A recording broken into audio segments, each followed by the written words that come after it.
In that case, let's, Mayor Weber, you're live. thank you very much. We're live. Calling to order the regular meeting of the governing body on August 30th, 5:05 PM.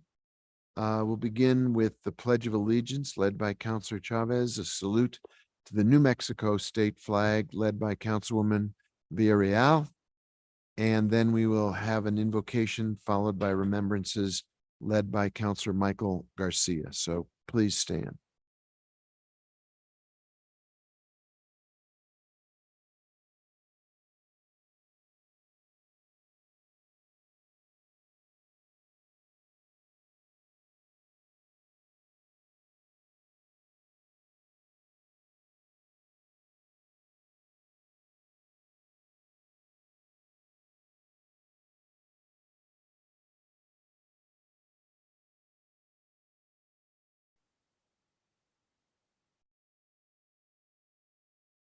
So for tonight's invocation, I'd like to read a poem by S.D. Tiwari. The title is Unity is Strength. There's a proverb, united we stand, divided we fall. 10 sticks together unbreakable, can be broken easily if given all. Wind easily blows the dust, but cannot move the rock.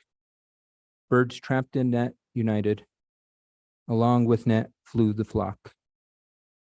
As well, if people are united for a valid and right cause, there can't be any reason their efforts will pause. Hand it over to you, Mr. Mayor, for remembrances. Thank you, Counselor. Are there people who'd like to be members of the governing body want to speak to someone we've lost or who could be in our thoughts tonight? Councilor Garcia, yes, sir. Thank you, Mr. Mayor. Nobody in particular, just I guess the community of the Florida, Georgia area that's being affected by the Hurricane Idalia, and just pray that those communities stay safe during this horrible human nature caused tragedy. So just keep everybody safe. Thank you, Counselor. Others? Let's take a minute and think of those people, the people in Maui, the people in New Mexico who are dealing with struggles, health or otherwise, that we want to try to reach out to with our thoughts.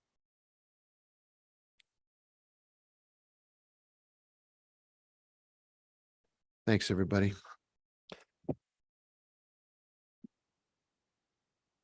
Madam Clerk, can you please call the roll?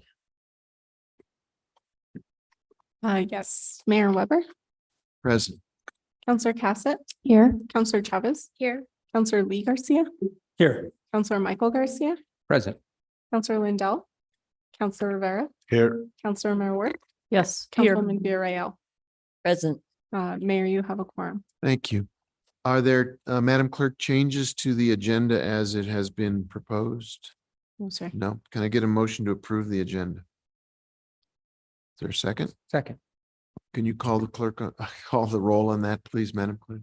Yes, Councillor Cassett, Yes. Councillor Chavez, Yes. Councillor Lee Garcia, Yes. Councillor Michael Garcia, Yes. Councillor Lindell, Yes. Councillor Rivera, Yes. Councillor Marworth, Yes. Councilwoman Villarreal. Yes. Agenda has been approved. I'll vote yes, too. Oh, Mayor Weber. And items taken off of consent, Madam Clerk. That's where my mind was. Yes, Mayor, we only have one item that was removed from the consent agenda, and that is item G. Okay. Move to approve as amended. Second. Discussion? Could you call the roll on the consent agenda as amended? Councilor Lindell, I just want to confirm you were the second to Councilor Marworth's motion. Perfect. Councilor Chavez? Yes. Councilor Lee Garcia? Yes. Councilor Michael Garcia? Yes. Councilor Lindell? Yes. Councilor Rivera?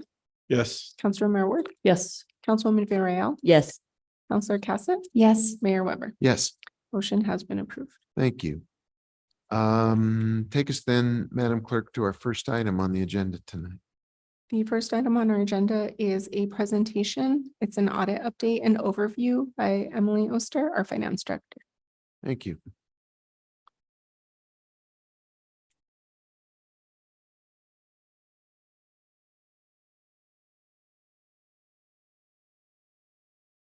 Good evening, Mayor and councilors. Good to see you today. I am pleased to report that we are making progress on the FY 22 audit. We are in the do the work phase of the audit. So everyone is busy gathering documents, reviewing documents, answering questions. We have a weekly meeting with CRI, Carr Riggs Ingram, our external auditor, every Tuesday. That's continuing. We also have a separate weekly meeting with Clifton Larson Allen on Monday mornings, and CLA attends the CRI meetings. So lots of coordination, plus a bunch of other coordination that happens throughout the week. Carr Riggs Ingram reported yesterday that they're wrapping up the planning phase of their audit and ready to start sampling next week.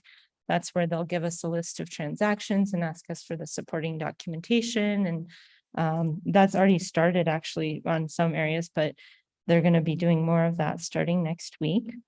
We have the PBC lists, which are the prepared by client lists for FY 22. We are gathering and uploading the information that they've requested. The FY 22 single audit in particular, I wanted to give a shout out to Cheryl James and our grants team. We just got the list last week of 15 items and we've already got 12 of them done. So, you know, we're moving as quickly as we can. Some of those are related to some of the FY 21 findings that we had related to airport. To use Cheryl's words, they had a breakthrough, and I want to give credit to James Harris as well, because it's really coordination between the airport team and the grants team. And so that's really good news. And we're optimistic that for FY 22, we'll have more of the documentation that the auditors are requesting that we struggled to get for FY 21. So fingers crossed, that's a positive step there. So that's really the update on the audits. We are just up to our necks in audit, working hard to move forward as quickly as we can. Thank you. Are there questions? Counselor Garcia. Thank you, Mayor. You said we're in the sampling stage. Where does that fall? It's kind of with the process that we use, and we in the middle, we getting closer to what's the next steps and then to final completion? You know, it's more than halfway, the sampling. So in order to get to the sampling phase, the auditors have to complete their planning. They have to have the trial balance. They have to have done their risk assessment and determined materiality. They have to determine what the major programs are going to be that they're going to be doing the federal single audit on. So I'm going to say it's more than 50%, more than halfway. Thank you. Just again, information wise, kind of see where we're at, what we have left to do, and hopefully we can get there as quick and as easy as possible. Thank you. Thank you, Counselor. Other questions? Thank you, ma'am. Appreciate you being here tonight. So, Madam Clerk, could we go to the next item on the agenda, please? Yes, Mayor, that is item G. And that is a request for approval of budget adjustment resolution, or a BAR, in the amount of $902,130.49 to create and fund 5 new full-time employees, including salaries and benefits, for an airport security coordinator, airport operations officer, project manager, airport maintenance worker, and heavy equipment mechanic, and costs for security services at the airport. Great. Yes. Um, Mr. Harris is available for this item, and it was removed by Counselor Michael Garcia. Okay, thank you. I think maybe we'll get a motion and then we'll take questions. Move to approve. So we have a motion on the floor. Counselor Michael Garcia, you were the one who asked to have this off consent, sir. You have the floor. Thank you, Mr. Mayor. Thank you, Mr. Harris and Director Oster for being here. So I don't know who the questions are going to be directed to, so I'll just kind of pose them and then I guess let the appropriate staff address the question. And so what's being requested here is nearly $1 million for salaries to add 5 new positions and then some contract worker support. I guess the initial question is the $900,000 estimate for a full year's salary, or is it for a partial salary based off of, and the reason I ask is if we were to approve this tonight, it then goes through the whole hiring process and We're government does not act as swift in the sense we can hire in a day's time unless it's, well, even contracts got to go through a certain process. So I would assume it's going to take a couple months, which is well under a year. And so I guess the question is the $900,000 for a full year estimation, or is it for partial year? I'm not sure your mic's on. You have to hit the button down below. Oh, that's new. Thank you, Mayor, Councilor Garcia. So the total amount of the revenues from wastewater and the police department, that's the 902,130. Our actual transfer is for 694,588. That's the actual cost for the salaries and the rest of the contract, and that's for the rest of fiscal year 24. Okay, so the contracts are 694, but we're transferring over 902. What is the other roughly 200 and some So odd thousand going to be allocated towards? the rest that's left over is 242, 553. That hasn't been allocated to any fund yet. So it's just sitting there in our revenues. We're making plans to find projects and more needed things to find out which account we need to put those in the future. Okay, and could that be used towards future years' salary support? It could, yes. Okay.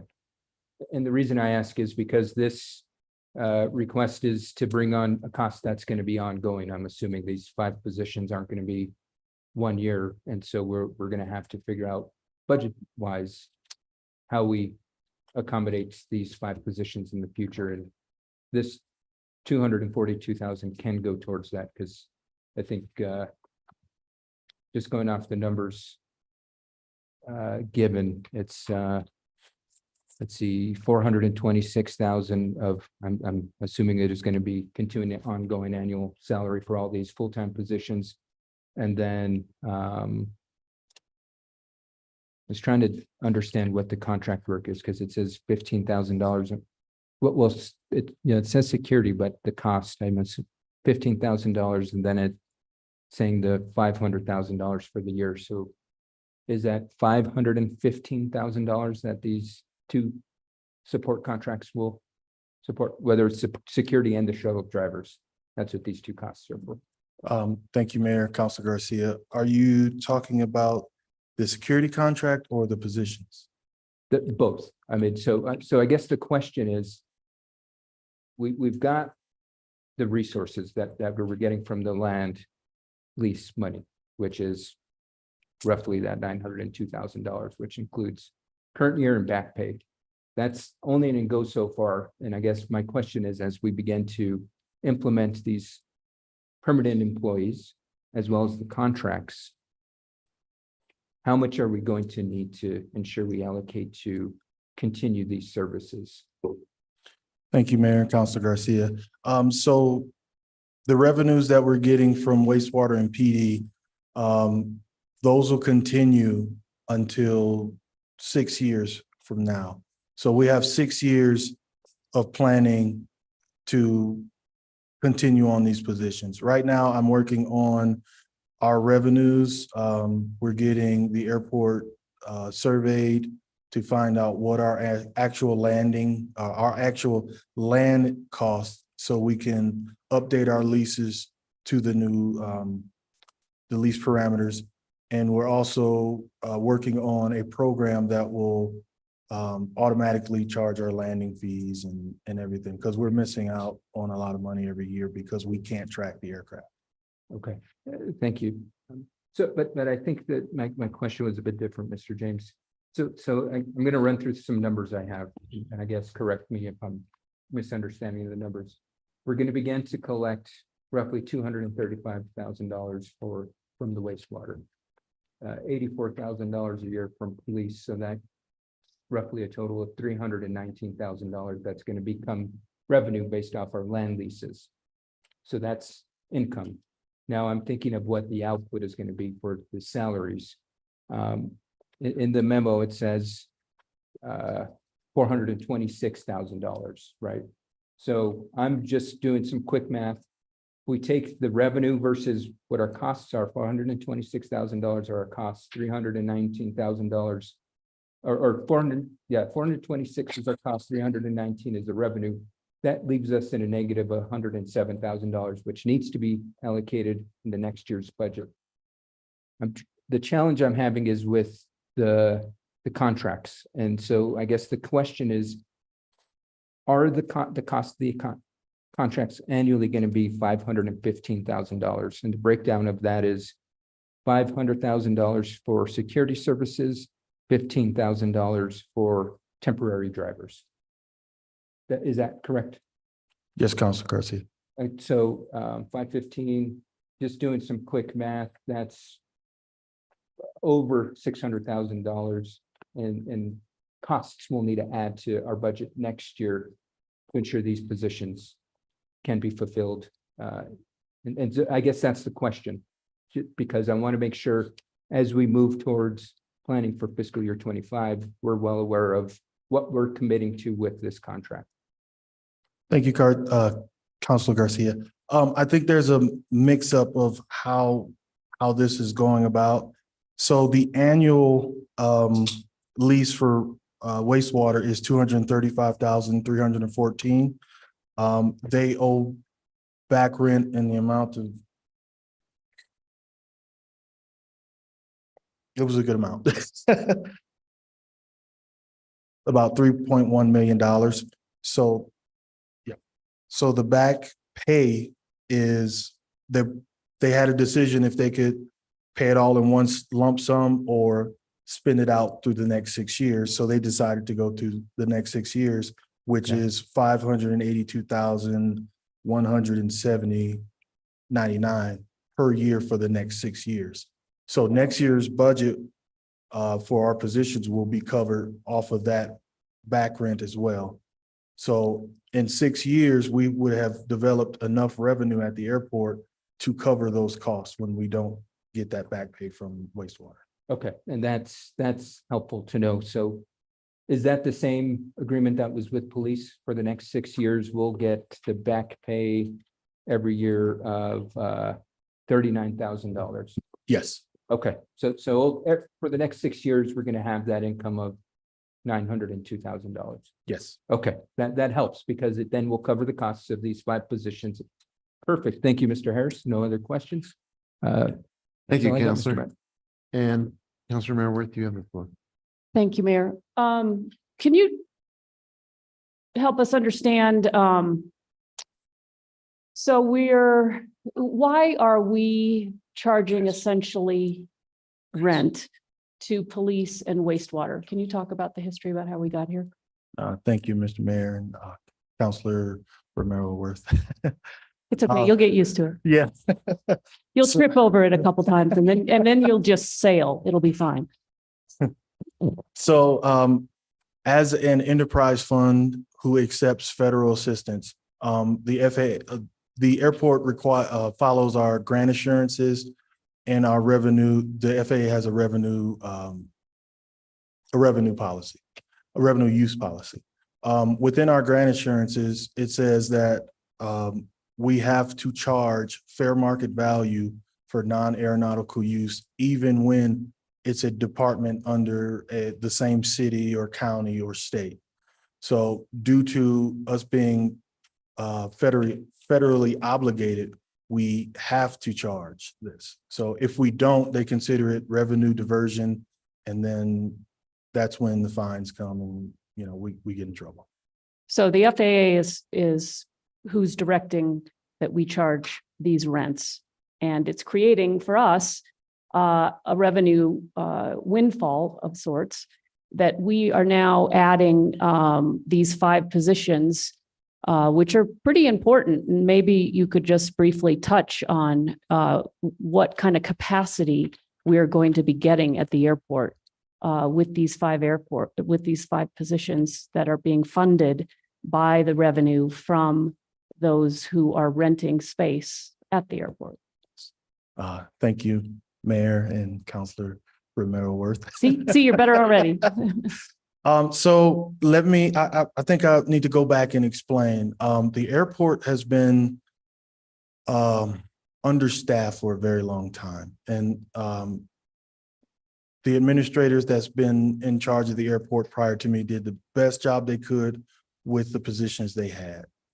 So when I came in, I recognized that there's not enough people to successfully get this airport on the right track. So that's why we're requesting the positions.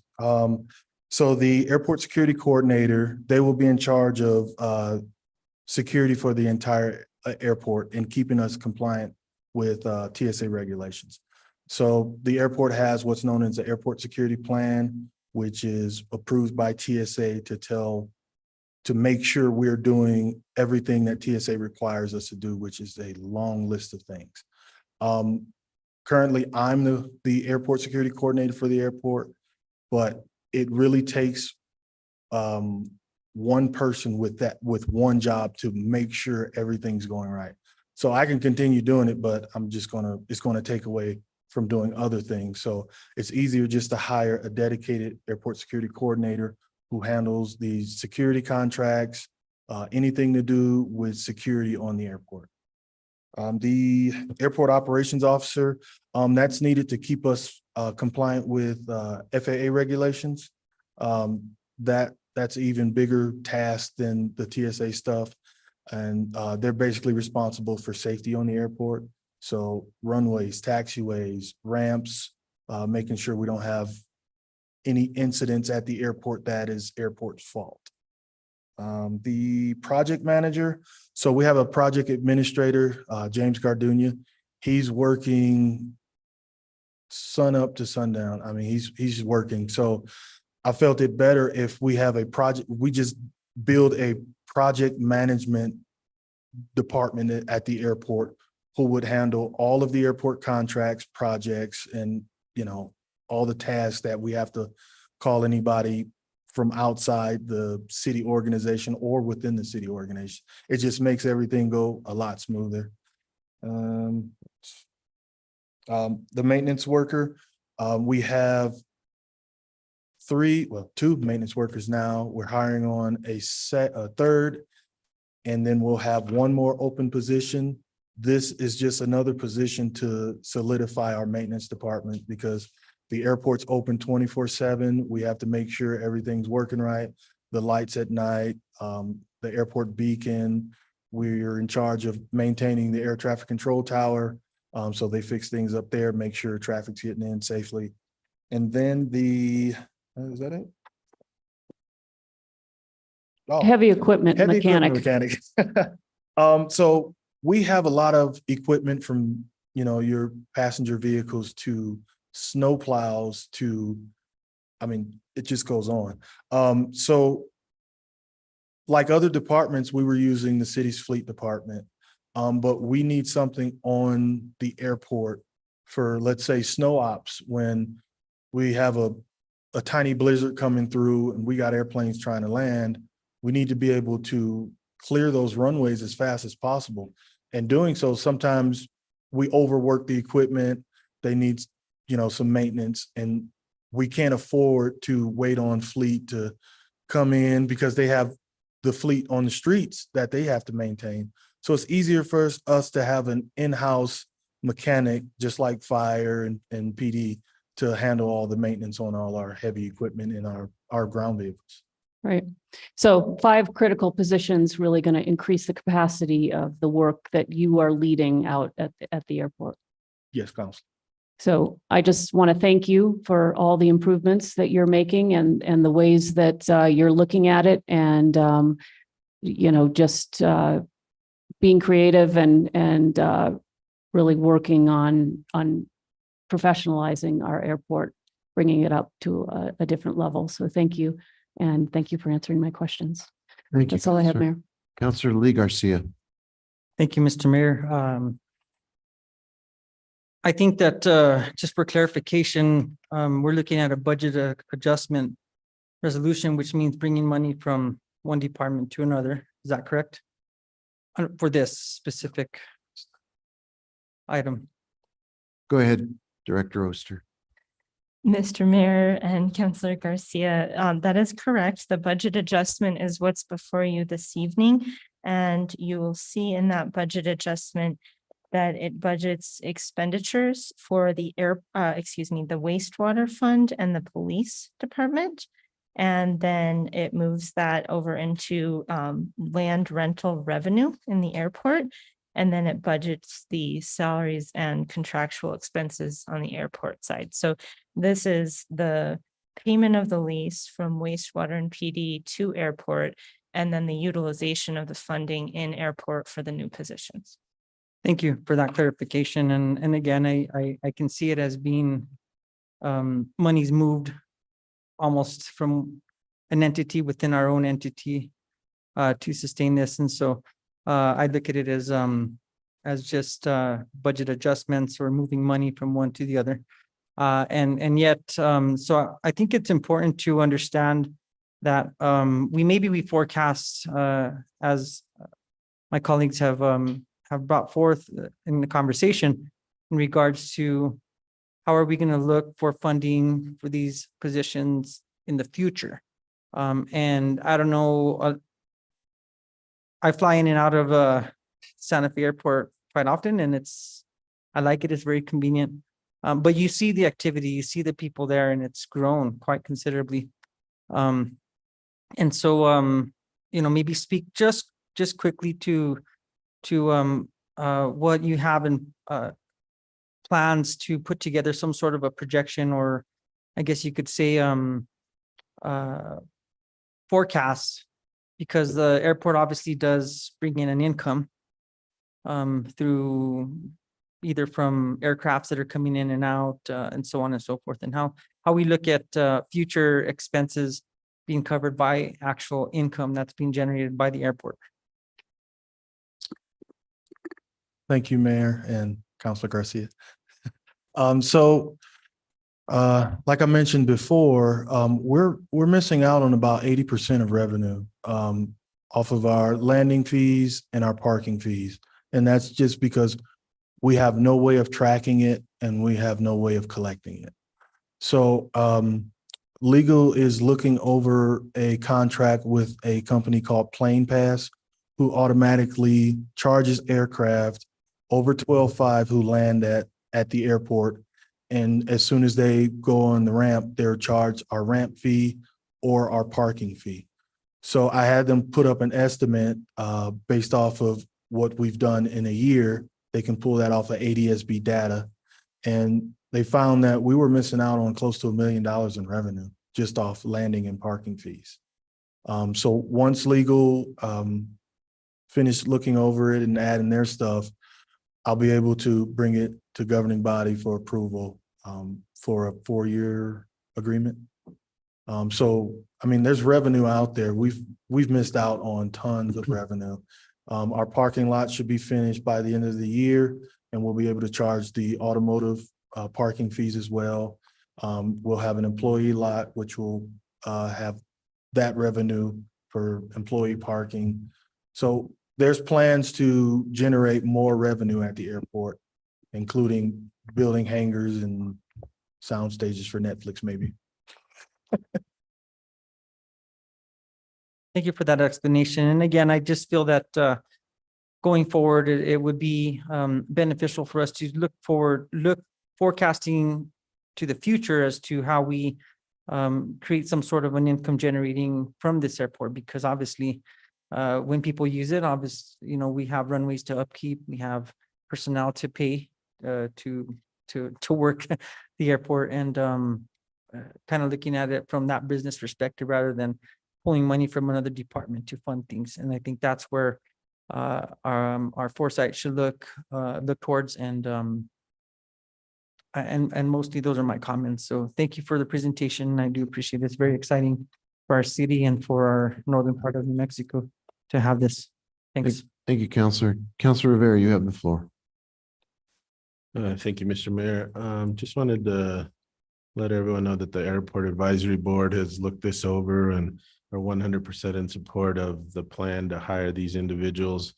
I don't know if anyone remembers, but previous managers had done all the tasks that these individuals are going to take over. So at times managers were operating snow sweepers and things in the middle of the night. So probably not something that's appropriate for managers to be doing. So Airport Advisory Board is in full support. I did want to ask you one question. It deals with the revenue, but there are more lease agreements, lease contracts on the airport than just wastewater and police, correct? That's correct, Counselor. And we're expecting more in the future? Yes, Counselor. So once we have the appraisal, our plan is to readjust rates based off the current appraisal, which in everyone's lease, it has a provision for the airport to reappraise and reassess lease rates. Okay. All right, thank you. So that'll be, that is additional revenue. Do we know how much we get from those other ground leases? So our previous land lease rate was I think it was 8 cents per square foot per year. And our current rates are 16 cents per square foot per year, based off of, it was an appraisal done on other property on the airport. So we use that to come up with a current one, and our appraisal will be on the ground on the 6th of September to start doing the appraisal of the rest of the properties, so we can get a factual number of what we should be actually charging at the airport. Okay. Thank you. Thank you, Mayor. Great. Thank you, Counselor. Counselor Mara Worth, we're going to come back to you. Yeah, just quick, I just want to clarify that while this is a budget adjustment and money is being moved from one department to another, it's because the FAA is requiring a lease from those two departments because they sit on airport property and they have to be charged rent under FAA rules. So that's where this revenue is coming from and why we are having to do this moving of money, but we're not, they are getting something in return for the lease, and we are now being able to use that revenue to really add capacity, as I think Councilor Rivera just helped us to understand in terms of adding positions to do the work that's necessary that was being done by people who really shouldn't have been doing the work. So I just want to be clear. I want the public to understand why this is happening and where this revenue has come from. I think it's really important. And as you suggested in earlier questioning, those leases are, they should have been paying money to lease that property for quite a while. So it's a pretty big sum, and it's going to cover for a number of years these critical positions. And so, and as you've just also answered with Councilor Rivera, there are other leases and other revenue streams that we'll be looking at and figuring out, the whole pie and what it is we need to be doing out there. So I just want to, I think, be clear about that. I don't know if either you or Director Oster want to add to that, but I just want to make sure that we're helping folks understand what this is and what it isn't. Yes, Counselor, that was the perfect explanation of what's happening. Yeah. And I think her point is right. The other point that is in the mix is that the FAA does not allow non-collection of these fees, because then you're out of compliance with non-aeronautical uses. So there's a number of reasons why this is happening the way it's happening. It happens also to help fully staff or more fully staff what is becoming a much larger operation with not only air operations, but as you said, other revenue producing activities. So you're staffing up, you're professionalizing, you're modernizing. I think those are all the things we want to have happen at the airport. And Councilor Rivera, having been the chair of the advisory committee, has really been instrumental in getting these into the mix with the advice of that group. So we appreciate that a lot. Any other comments? There is a motion on the floor. Madam Clerk, could you please call the roll? Yes. Counselor Lee Garcia, Yes. Counselor Michael Garcia, Yes. Counselor Lindell, Yes. Counselor Rivera, Yes, great job, Mr. Harris. Counselor Mayor Worth, Yes. Councilwoman Villarreal, Yes. Counselor Cassett, Yes. Counselor Chavez, Yes. Mayor Weber. Yes, Motion has been approved. thank you. Thank you both. Appreciate it. Madam Clerk, what is next on our agenda? The next item on our agenda is 10A. It's request for approval of amendment number 1. The contract number 22-0417 with Carr Riggs Ingram to extend the term of the contract through December 31st, 2023 to provide audit services for fiscal year ending June 30th, 2022. Not sure if the caption is correct. Emily Oster, our finance director, is available for this item. Move to approve. There's a motion and there's a second. Director Oster, why don't you walk us through this and then we'll leave the floor open for questions. Certainly, Mr. Mayor and members of the governing body. This is the contract for Carr Riggs Ingram to perform the fiscal year 2022 audit that's currently underway. These contracts are done through the Office of the State Auditor, and they only allow us to have a one-year term. So the contract term ends on September 6th, which is when it was executed last year. So this is a term extension only to add some additional time. So by default, all audit contracts are for 1 year, and this one we just need a little bit of additional time. Okay. Questions of Director Oster? Yeah. No, all good? All good. Counselor Garcia, you have the floor, sir. Thank you, Mr. Mayor. Thank you, Director Oster. In regards to the extension, we can put a dollar amount to it. Kind of what does the extension mean in dollars? Kind of just a ballpark. We know what we've been spending with external auditors and outside companies, but what would kind of be the projection of dollars that would is costing for the extension, please? Mr. Mayor and Councilor Garcia, so this is a term extension only. There's no additional money on this contract. I think what you may be referring to is the contractual support that Clifton Larson Allen is providing to us. I guess from my perspective, there is no additional expense because we have to do the work, in order to finish the FY22 audit. So, they are billing us for the work that they're performing on the FY22 and FY23 audit support, the consulting work that Clifton Larson Allen is doing. But I don't see that as representing any additional expense because that work would have had to have been done no matter what. It's necessary to complete the FY22 audit. So I guess to put it another way, the Clifton Larson Allen contract is based on the actual hours that they're working. It's not a flat amount per month. So these hours they had to be worked anyway by someone to get the documents to prepare the PBC items and provide the information for the FY22 audit. So I hope that answers your question.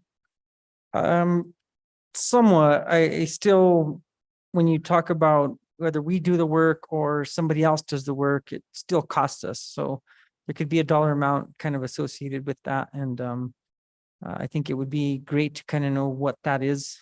I know it's hard. It's hard to identify sometimes when we do it on our own hard dollar.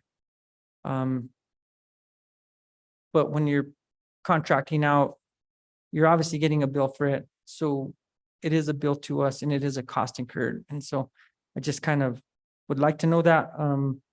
And if you don't have that right now, that'd be fine, but it's something that could be either Mr. Mayor. brought up to our attention at some point. Mr. Mayor and Councilor Garcia, there is $2 million budgeted in FY24 for Clifton Larson Allen. for audit and consulting support. And that is for both fiscal years FY 22 and FY 23 audit support. And actually, I'm having them do some things in FY 24 as well. So there's no increase to that amount. The amount that was included in the FY 24 budget is not changing as a result of this amendment. Thank you. That's kind of where I was going. Thank you very much. No further questions. Okay, Counselor Michael Garcia, I misread your hand signal, so you have the floor. Where's Mr. Mayor? Thank you. Thank you, Director Oster, for being here to answer your questions. As Counselor Garcia noted, that was one of my first questions, that just to confirm, this is not adding additional resources, just extending the current contract based off of the requirements, can't contract out for more than a year, right? Correct, Mr. Mayor and Councilor Garcia, this is a term extension only. It doesn't add any additional compensation for either Carr Riggs Ingram or Clifton Larson Allen. Great. Thank you, Director Oster. And I guess the last question I have is more around preparation. I'm always somebody who likes to plan for plan A, plan B, plan C, et cetera. I always have a mitigation plan in mind. And so what happens in the instance that we don't have FY 23 budget in by that date? Will we need to extend this again to accommodate that need for the need to have this contract extended? Mr. Mayor and Councilor Garcia, this contract is only for fiscal year 2022. Okay, So the way that the audit, the Office of the State Auditor does audit contracts is we can do a procurement for multiple fiscal years, but each year has its own contract. And the term it's always a year. It's done through their system called OSA Connect, and the term always defaults to 1 year. So in this case, because the FY 21 and FY 22 contracts were approved almost exactly a year ago and executed in early September, we need a little bit of additional time on FY 22. The FY 23 contract has not been approved yet. That's going to be coming forward in September. We'll be bringing that through governing body.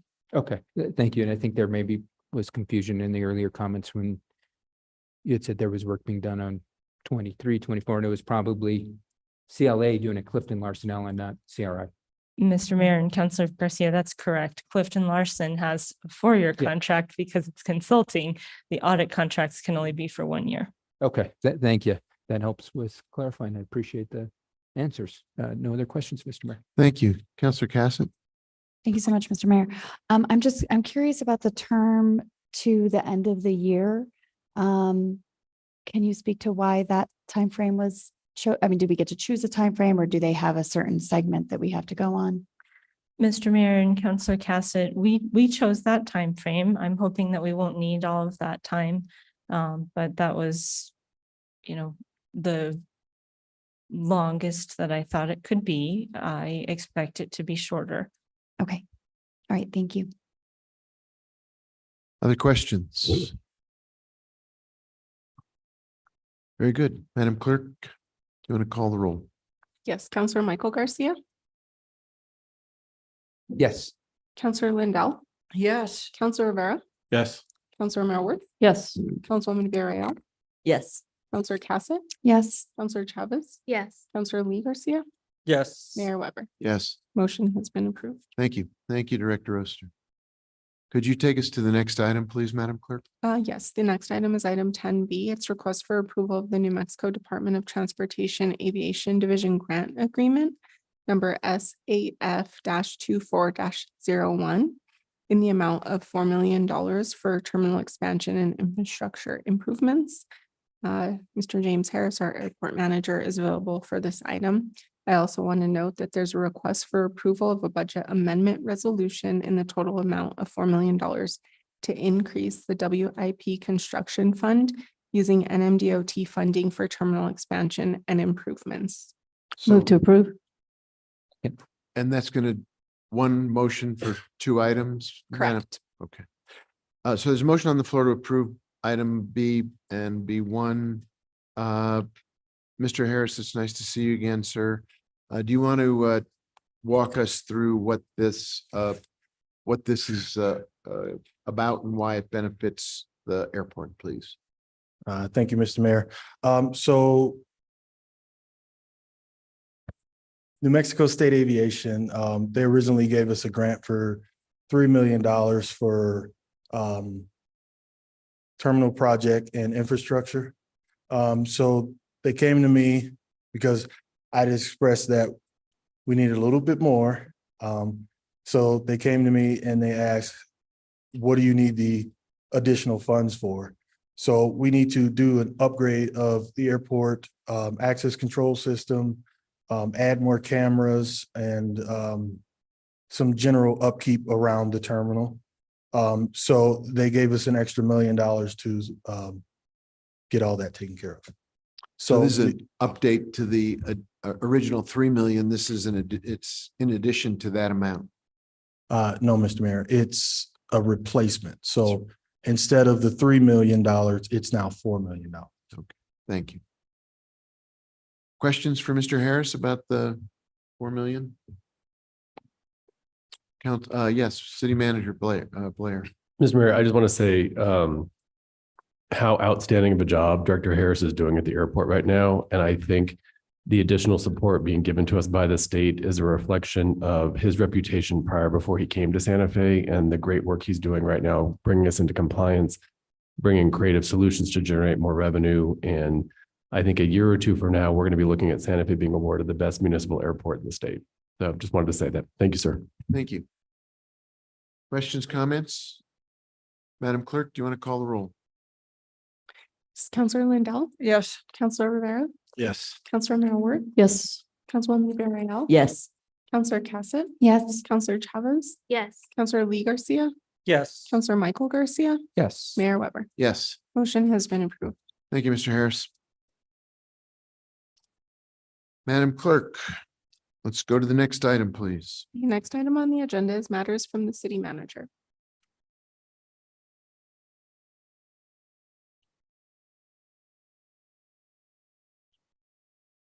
Is it already 9:30, Mr. Mayor?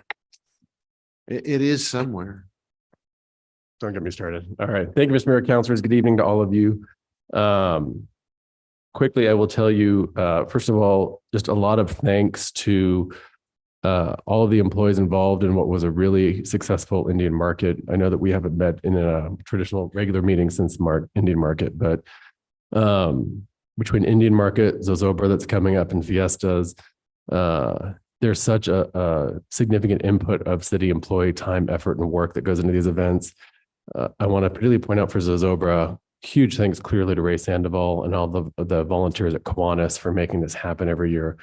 But I inevitably every year end up leaving out thanks for all the teams, parks, streets, police, fire, emergency management, parking, you name it. We have hundreds of employees this week dedicating their time and energy and beyond this week to make sure that the residents of Santa Fe have a safe and a successful Zozobra in particular.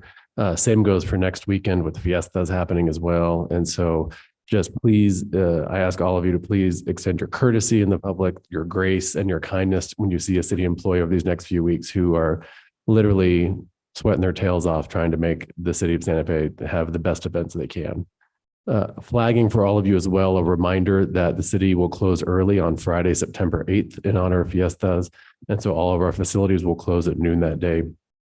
I know that all of our folks are working collectively to make sure that that happens and that we communicate it effectively to the public. Santa Fe Police this afternoon started sharing on social media the road closures for Zozobra on Friday. If members of the governing body have social media and you're able to share that as well, that would be greatly appreciated so people understand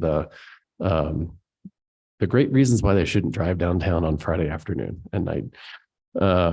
Additional congratulations to Bridget Dixon and the folks who pulled together the Southside Feria a few weeks ago. It was an extraordinary event. We had a great event at the fire station a few weeks ago with the pushback of an additional fire truck. It's just great to see. It took a number of years, COVID years, other delays to get these trucks in the door, but not only is it an impressive fire truck, but the team walked us around it to show us how they had actually provided significant improvements to the truck for how it will work for the residents of Santa Fe and help our team do an even better job of protecting everybody. Beyond that, just want to wish everybody a happy and safe Zozobra, a happy and safe Fiestas, Que Viva. And please be careful out there. Thank you, Mr. Mayor. Thank you, Mr. Blair.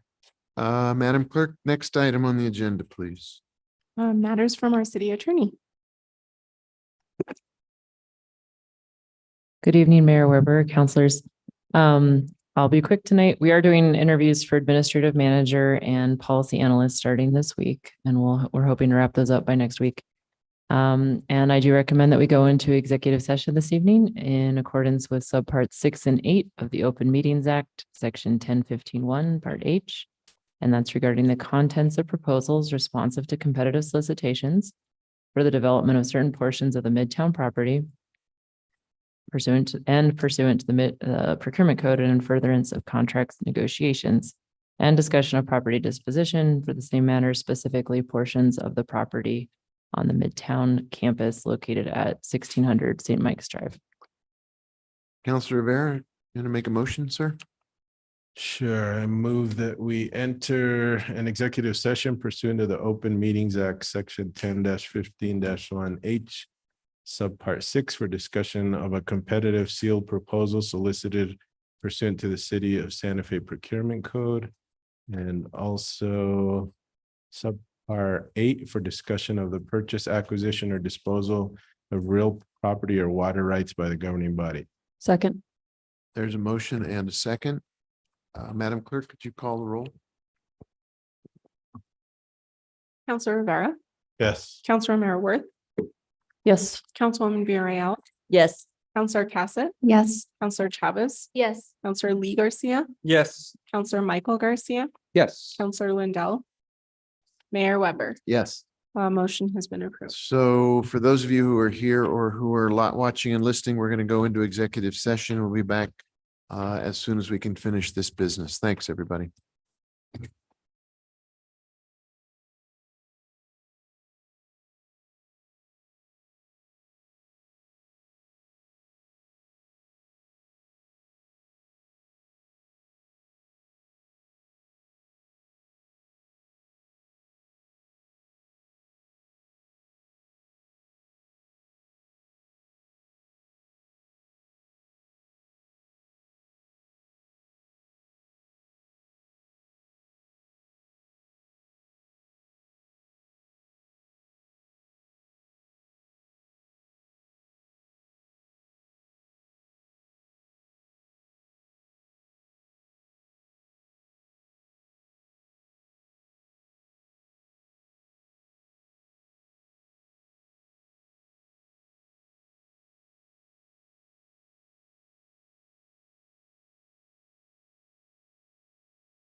we're rolling, right?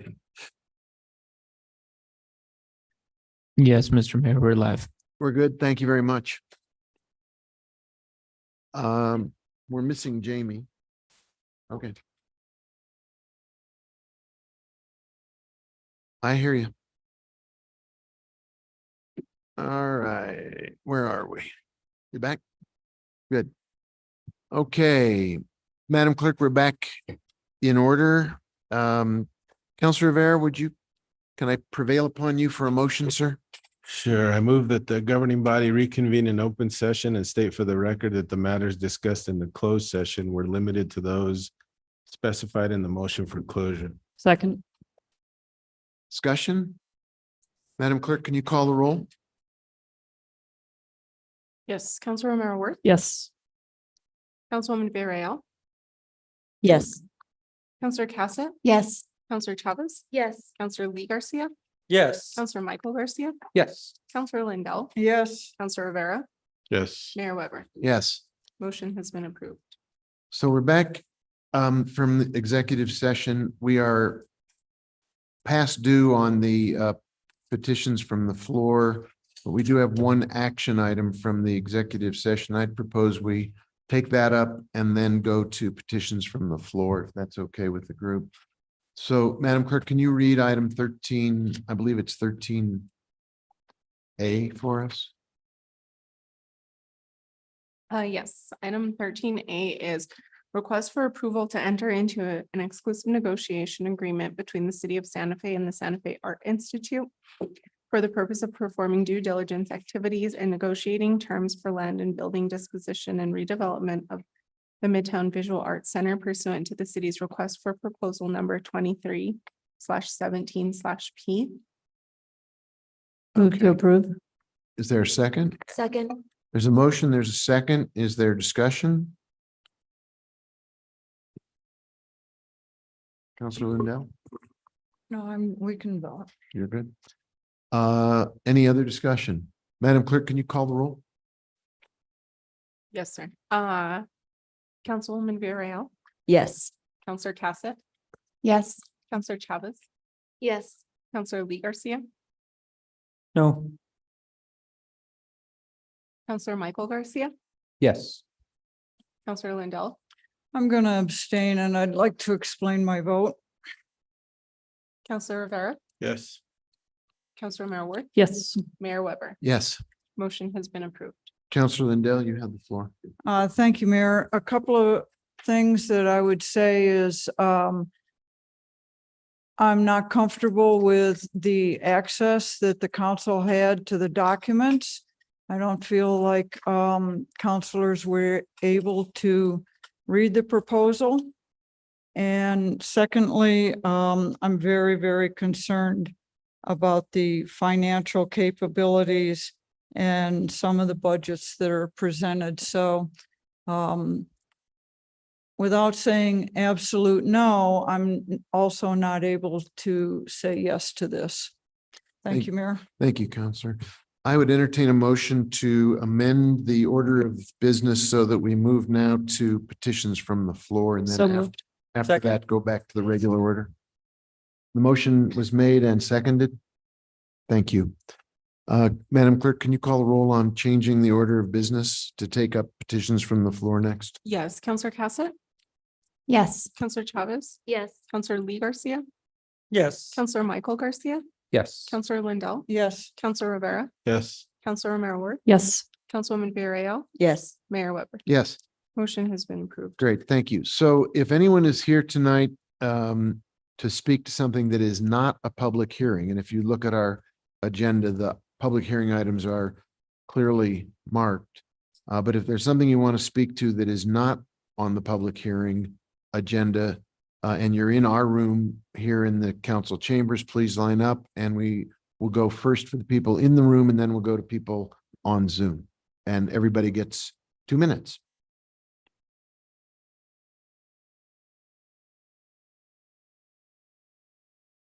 It's okay.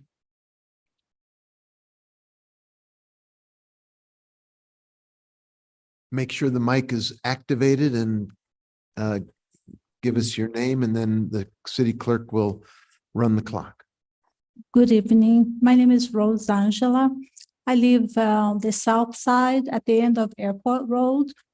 I'm here today to speak on behalf of the people of the south side. I've been calling the city of Santa Fe, requesting for the city to plant some drought-resistant trees and shrubs. You're fine. There's just some disturbance in the back of the room. Could you all take it outside, please? It's just move into the hall. Thank you. You have the floor, ma'am. Yes, this summer, as you all know, has been extremely hot. I've had car problems. I've had to walk Airport Road. And honestly, the 2 bus stops at the end of Airport Road have no coverage, nothing, no relief from the weather, the heat, and I imagine also in the winter. And I'm requesting that the city please honor that our bus stops have cover protection for the people on the south side. I'm also requesting, I know it's very hot and dry. However, I'm very familiar with drought-resistant trees and shrubs. I can mention some of them like Vitex, desert willows. They do very well in this area. And I've been calling the city and requesting, and I even spoke with Keep Santa Fe Beautiful to see if I could get help, and I wasn't able to. I feel that we need some kind of relief as far as some trees planted on both sides of Airport Road. A lot of people walk to work. And this summer, I saw how hard it was, to walk in the heat of the summer. And I would appreciate it. I know it's costly, but I must say that I have done gone around checking prices. I went all the way down to Home Depot near the Cottonwood Mall. They have a lot of desert willows and also Vitex trees that are going to go on sale now.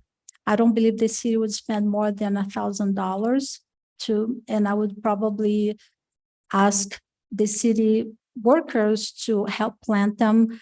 Those trees and those shrubs, they take very little water. And honestly, if you water them, they will you don't have to keep watering them. They take care of themselves. Your time is up. Oh, I'm sorry. I It's have okay. other things. Thank you. Thank I you. appreciate it, the trees and also the bus stops. Thank you. Thank you. Thanks very much. Is there anyone else here who wants to speak to something that is not a matter of a public hearing? Madam Clerk, do we have folks on Zoom? We do. We have Miss Stephanie Beninato.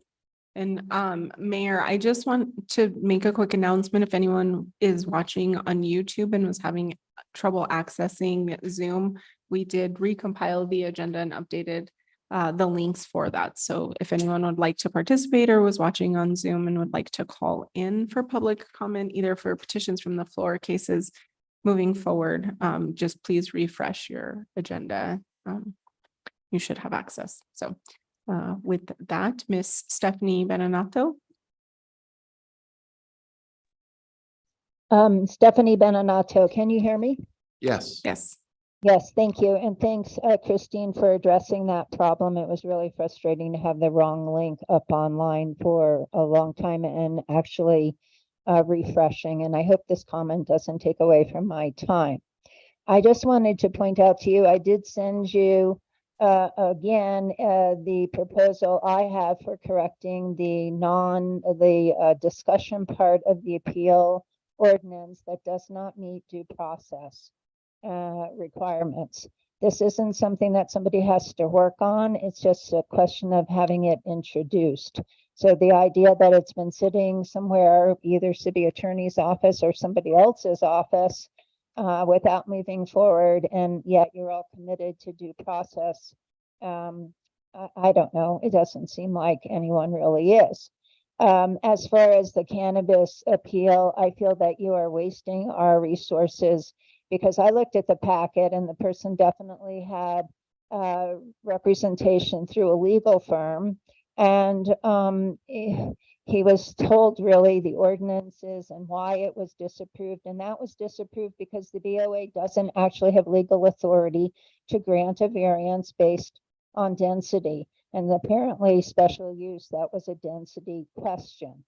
So I think that's a waste. And in my case, the city attorney should have known that minutes, YouTube videos do not substitute for a written decision that has been filed. And it's when the written decision is filed that the appeal time begins. So the appeal time began on May 2nd, and I filed within 15 days. You have forced me to go to court because you wouldn't even consider that. You even considered that 35 days without any record. Somehow I was just supposed to invent it.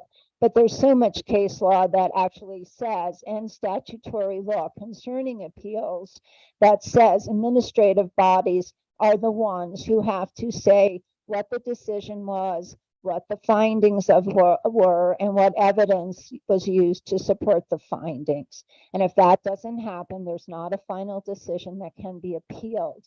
So I'm in a catch-22 position right now, which I hope perhaps Rule 75 will take care of, because apparently I can't get you to take the appeal. And technically, the court shouldn't really be taking the appeal because I don't think the city attorney's memorandum really fits the bill for a complete record, for one thing, and also in terms of the format that needs to happen. And some of her facts, such as the timeliness of the minutes and the fact that she and the land use director agreed. Stephanie, you're at time. You're actually a minute over. Thank you so much for giving me the extra time. Sure. Thank you. Thank you. Is there someone else in the Zoom room who Mayor, wants to that speak was- now? No. That's all? That was- Anyone else in the council chamber who wants to bring something to the governing body's attention that's not part of a public hearing? Okay, then we'll go back to the regular order. Madam Clerk, I think the next item on the agenda is matters from the city clerk. It's true. I just wanted to quickly thank everyone that participated in a great summer event series. Also, thank you to my staff for putting on that series.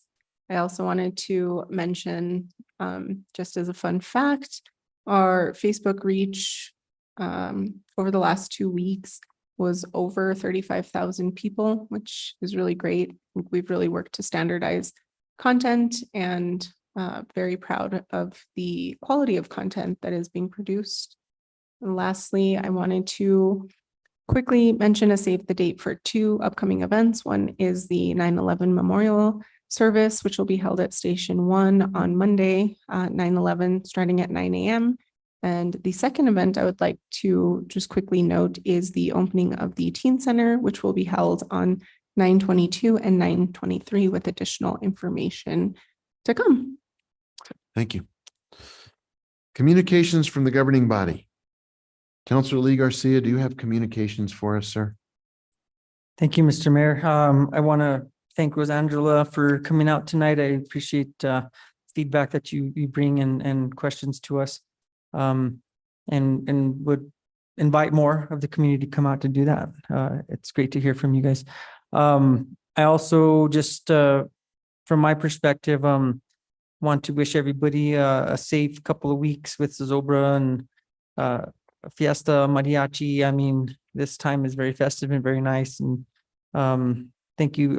Pre-thanks to all of our staff from all the departments for everything that they've done and what they will do over the next few weeks. So that's what I have. Thank you. Thank you, Councilor. Councilor Cassidy. Thank you so much, Mr. Mayor. Echoing my colleague, happy and safe Zozobra and Fiestas. This really is some of the best weeks in the city of Santa Fe. And thank you to all of the staff and community members that put these things together for us. I just always really appreciate how unique the beginning of September is. So everyone keep safe. We know it gets busy. A couple of other opportunities, not quite events, but meetings and information sessions coming up. One will be on Thursday, September 7th at the GCCC in Classroom 1. And this is the results of the neighborhood safety study that I worked on with the Metropolitan Planning Organization, looking at the Camino Carlos Rey corridor and surrounding neighborhood, looking at mobility safety, so safety for bikes and pedestrians and how that interacts with vehicular traffic and traffic calming. So really wonderful story map that has been created, some suggestions of ways that we can make that corridor safer, but that also could potentially be applied to other parts of the city. So really want to invite, especially that neighborhood to come and join, but also anybody else who's interested. We will have one more governing body meeting before this, but the other one that I do want to mention is the Livability Speaker Series is coming back in September. And this one is a topic that many people are very, very interested in. And I frequently get this question, and it's, do we have enough water to support new housing? So that event is going to be at, looks like 6 o'clock on Thursday, September 14th at the Scottish Rite Temple. You will need to get tickets. So if you go onto the Livability Speaker Series, you should be able to reserve a spot.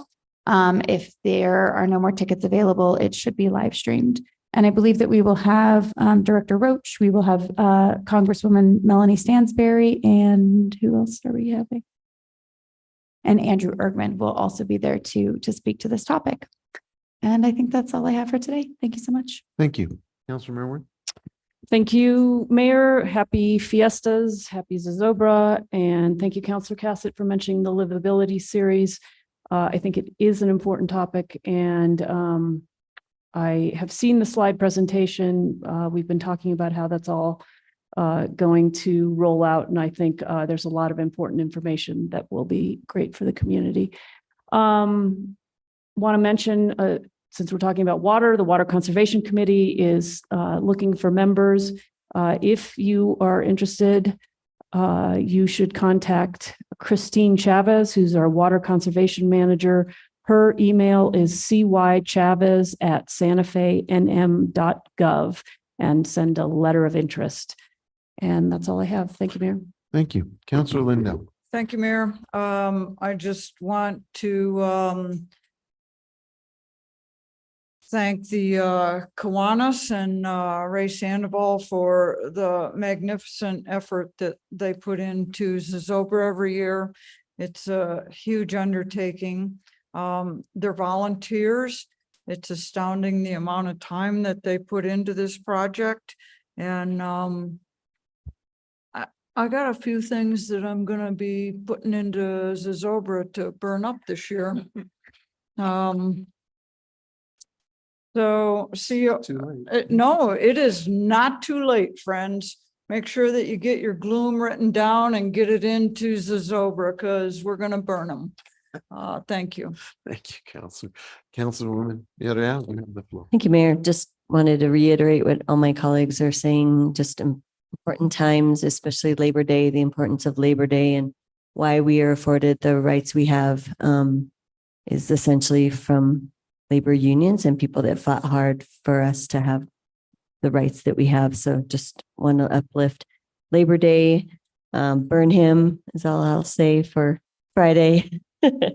And just wish everybody a safe, fun, and respectful fiestas. Thank you. Thank you. Councilor Garcia. Thank you, Mr. Mayor. Just want to give a shout out to all those parents out there who are getting back into the swing of things after having kids back in school. It's been I'm gonna not lie. I'm excited my kids are back in school because summer seems to be a bit more chaotic than the school year. So wishing all the best to the kids as they begin this new school year. As well, shout out to all the labor unions. Because of them, we've got things like 8-hour workdays, lunch breaks, weekends off, minimum wage. I mean, those are huge. And to think if the workforce wouldn't have that, it's amazing, those accomplishments as well. Everybody have a great couple of weeks. enjoy Zozobra, burn him or burn it, as some folks have said. Is it a guy, girl? Hey, burn it all. Let it go up in flames. And happy fiestas, que viva la fiestas to everybody that's going to be celebrating. And again, just everybody be safe these next couple of weeks, because lots of folks out enjoying themselves, and everybody keep each other safe. Thank you, Counselor. Counselor Rivera. Thank you, Mayor. First, thanks to everyone. If you attended Southside Fidia, it was a good event. So seems to be getting bigger every time. So hopefully it continues and just brings community together on the South Side, which I think is important. I just want to wish everyone a safe Labor Day weekend. Please be careful out there. There's a lot going on, so just be mindful of that and take care of each other. Also, please have a safe Zozobra if you decide to go down there, and a safe fiestas. And hopefully, if you've never seen the 9/11 memorial that the fire department does, it's worth attending. So if anyone from the public is interested in that, please get out there and just support the fire department. They do some pretty exhausting stuff on the plaza, commemorating the weekend. It's going to be at Fire Station. Oh, is it? Oh, I'm sorry, Fire Station #1. That's right. And then lastly, and I might get in trouble for this one, but I want to wish my mother, or Linda, a happy 80th birthday. Probably shouldn't have said her age, but it's a great milestone. So, we typically celebrate the whole fiesta weekend. So we'll continue to do that. Thank you. That's beautiful, Counselor. Counselor Chavez, you have the floor. Thank you, Mayor. I just want to wish everyone a happy and safe fiestas and Zozobra. I never miss Zozobra. My kids love being there. I've arranged so that they can be there because I will be at Santa Fe High and St. Mike's game supervising that day. But go Demons.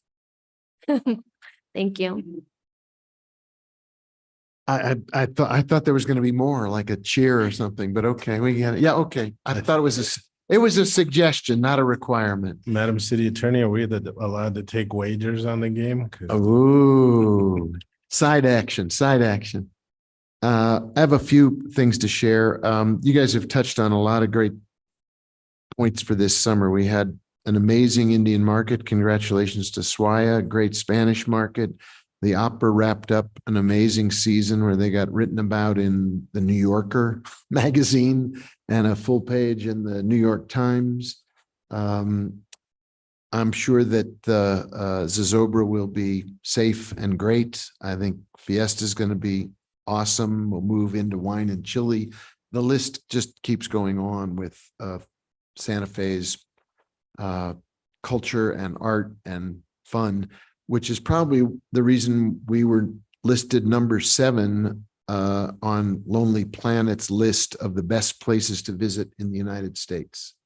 We just continue to get recognition from these organizations, publications saying, come to Santa Fe. It's unlike any place in America and you don't want to miss it. And we know why.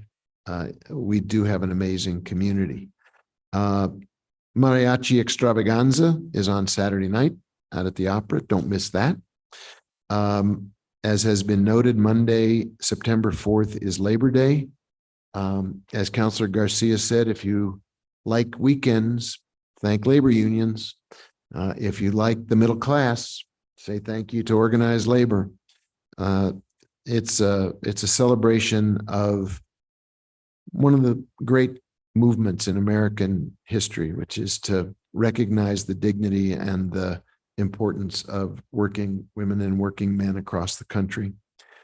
So that's it's a day of celebration. It's a day of recognition. Tuesday, the next day, we'll be hosting the Fiesta Court here in the council chambers. So if you want to come be a part of that, it's going to be fun. Usually a little dancing, a little music. 4:00 in the afternoon. Speaking of the council chambers, you may notice that we have some new things in this room. We have a new rug, but we also, more importantly, have installed a hearing loop to assist hearing impaired residents who come to meetings in this room.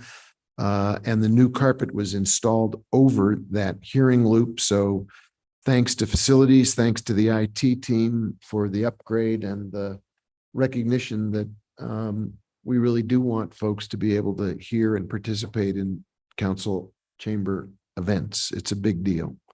School sports, as we just heard from Councilor Chavez, are starting right away with big games. I will not take sides. I will simply say, go team, fight, win. Because the competition is the whole point, is being a good sport and being a good competitor and being a good, and having athletics as part of what makes our kids have a good school experience. And I know during COVID, that was something that everybody missed. So once again, go team, fight, win. Madam Clerk, what's next on the agenda? Mayor, the next item on the agenda is final action on legislation and public hearings. So we have consideration of a bill number 2023-22. It's adoption of an ordinance sponsored by Councilor Rivera, Councilor Romero Worth, Councilor Cassett, and Councilor Villarreal.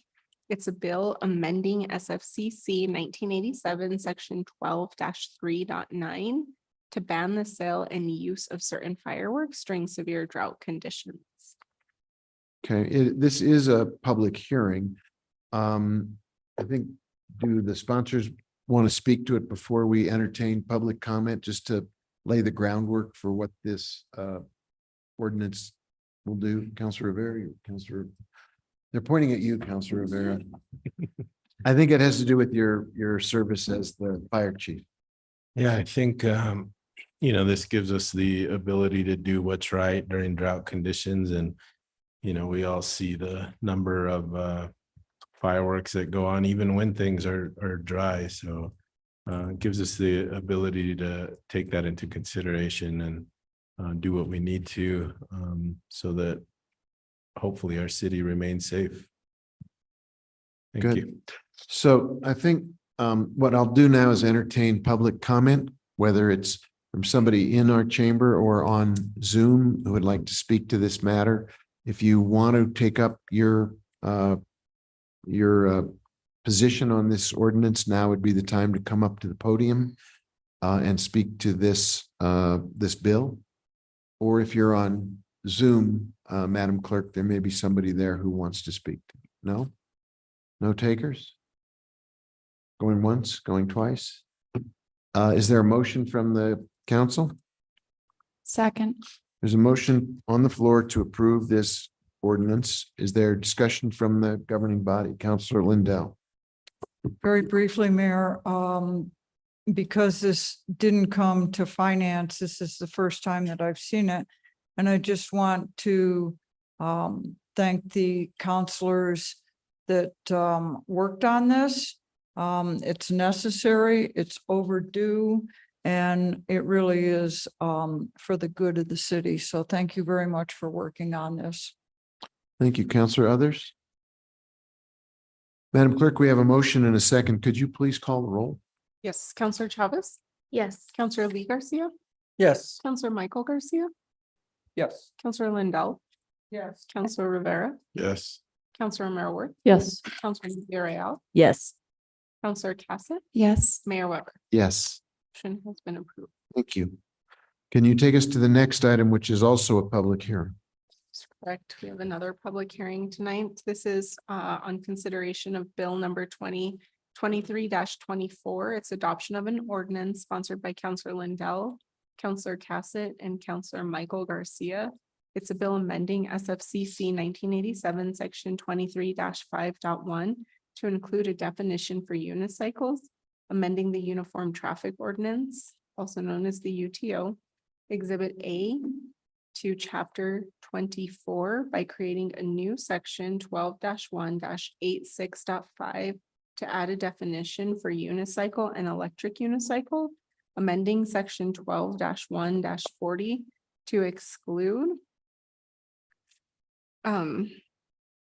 electric unicycles from the definition of motor vehicles, amending section 12-1-88 to include electric unicycles in the definition of vehicle, and amending Article 8, sections 12-8-1 through 12-8-16, and section 12-10-3.1 to apply the rules of operation of bicycles to unicycles to the extent feasible, and to prohibit anyone under the age of 16 from riding a Class 2 electric unicycle. And this is a public hearing. I wonder, is there someone who would, from either the city attorney's staff or I don't know who would speak to just a quick overview as to the benefits or the purpose of this legislation? Because I don't see Ramella in the house. Yeah, but I want. Mayor Weber, I'm not sure why Ramella is not here, but this bill basically reflects the changes made for electric bicycles for electric unicycles. And then there's an amendment that's been proposed as well, that could be discussed once that's moved. So essentially unicycles were not contemplated in the city's code at all. So this provides similar regulation for them as electric bicycles and bicycles. Okay. Are any of the proponents or the sponsors want to speak to it before we go to the public? Councilor Garcia. Sure. Thank you, Mr. Mayor. So the intention around this ordinance is to be proactive, as we've seen an increase with electric mobility items such as e-bikes. We want to be proactive in regards to electric unicycles, not the people-powered one that maybe many folks grew up with, but there are a new type of mobile utility, which is electric unicycle. And so this addresses the use of those types of transportation. Thank you. And then as the city attorney mentioned, I do have an amendment to Right. introduce after the public has spoken. Right, thank you. Are there other sponsors who want to weigh in on this? No. Are there folks in our room or on the Zoom room who want to address this proposed ordinance? Mayor, we do have Ms. Stephanie Beninato would like to speak on this item.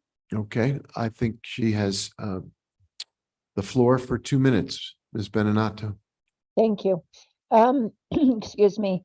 I'm happy that you are addressing unicycles and electric unicycles in the ordinance. I do have concern about electric bikes, or I haven't really seen unicycles on trails, but it's if they're going 20 miles an hour, it seems fairly fast for the width of the trails in many places. And there seems to be little alerting people to the fact they're coming, and they're coming fairly quickly. And I wish those kinds of things could be addressed, or the speed would be lowered. But then again, who is actually really looking at, regulating the speed? So those are some of my concerns just about these electric motorized bikes and unicycles. Thank you. Thank you. Are there others in the Zoom room who have a hand up at this time? No, Mayor. No one? That then we'll complete the public hearing part. Is there a motion at this time? Move to approve. Second. There's a motion to approve and to second. Councilor Garcia, do you want to speak to your amendment, please? Sure. Thank you, Mr. Mayor. So BPAC, Bicycle Pedestrian Advisory Committee, took into consideration this ordinance change, and through their research, they weren't able to find any classification methods for electric unicycles. That's how we differentiated the different restrictions and regulations around e-bikes.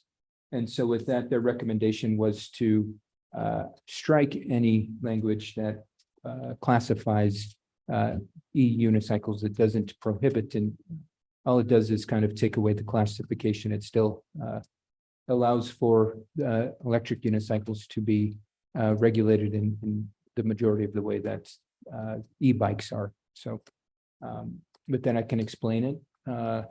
So The proposal is on line page one, lines 20 and 21. We've got to change the caption, unfortunately, because it talks about class 2 electric unicycles. And then on page 6, line 16, eliminate the language that says these devices are categorized into 2 classes. And then on page 16, eliminate lines 17 through 22. And happy to read that language. Let me quickly scroll to that.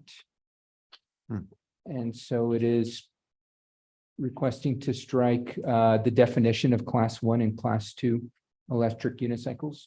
And then later on page 8, line 20, it's requesting to delete or class 2 electric unicycle. And so those are the recommendations that were made by BPAC. And so I'm bringing forth those recommendations in regards to an amendment. So with that, I'd like to introduce this amendment. There's a motion to introduce that amendment. Is there a second? Second. There is a second, and there's a hand up from Counselor Cassidy. Thank you, Mr. Mayor. We just changed the caption. Mayor, but Counselor, you have a motion to change the caption on the floor. And just to clarify, I think it's caused a little confusion, the idea of an introduction of an amendment. They're not really introduced because that's something that legislation, it's you move the amendment. And so that's the reason I just mentioned that is because we've had requests to co-sponsor amendments because of the idea of introduction. So it's not really an introduction. It's just the moving of the amendment. If you vote on it, you will be removing a portion of the caption. You will not be modifying anything that was proposed.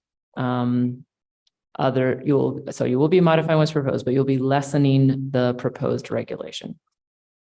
So I do think the public would still be on notice about what you potentially are going to do if you remove that part. So it's not a situation where there already were classes and now you're removing them because these don't exist in law at all.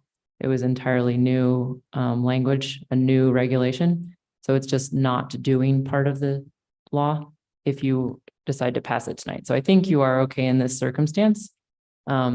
If you wanted to see if you got different comments, you could delay. I don't think you're required to in this context.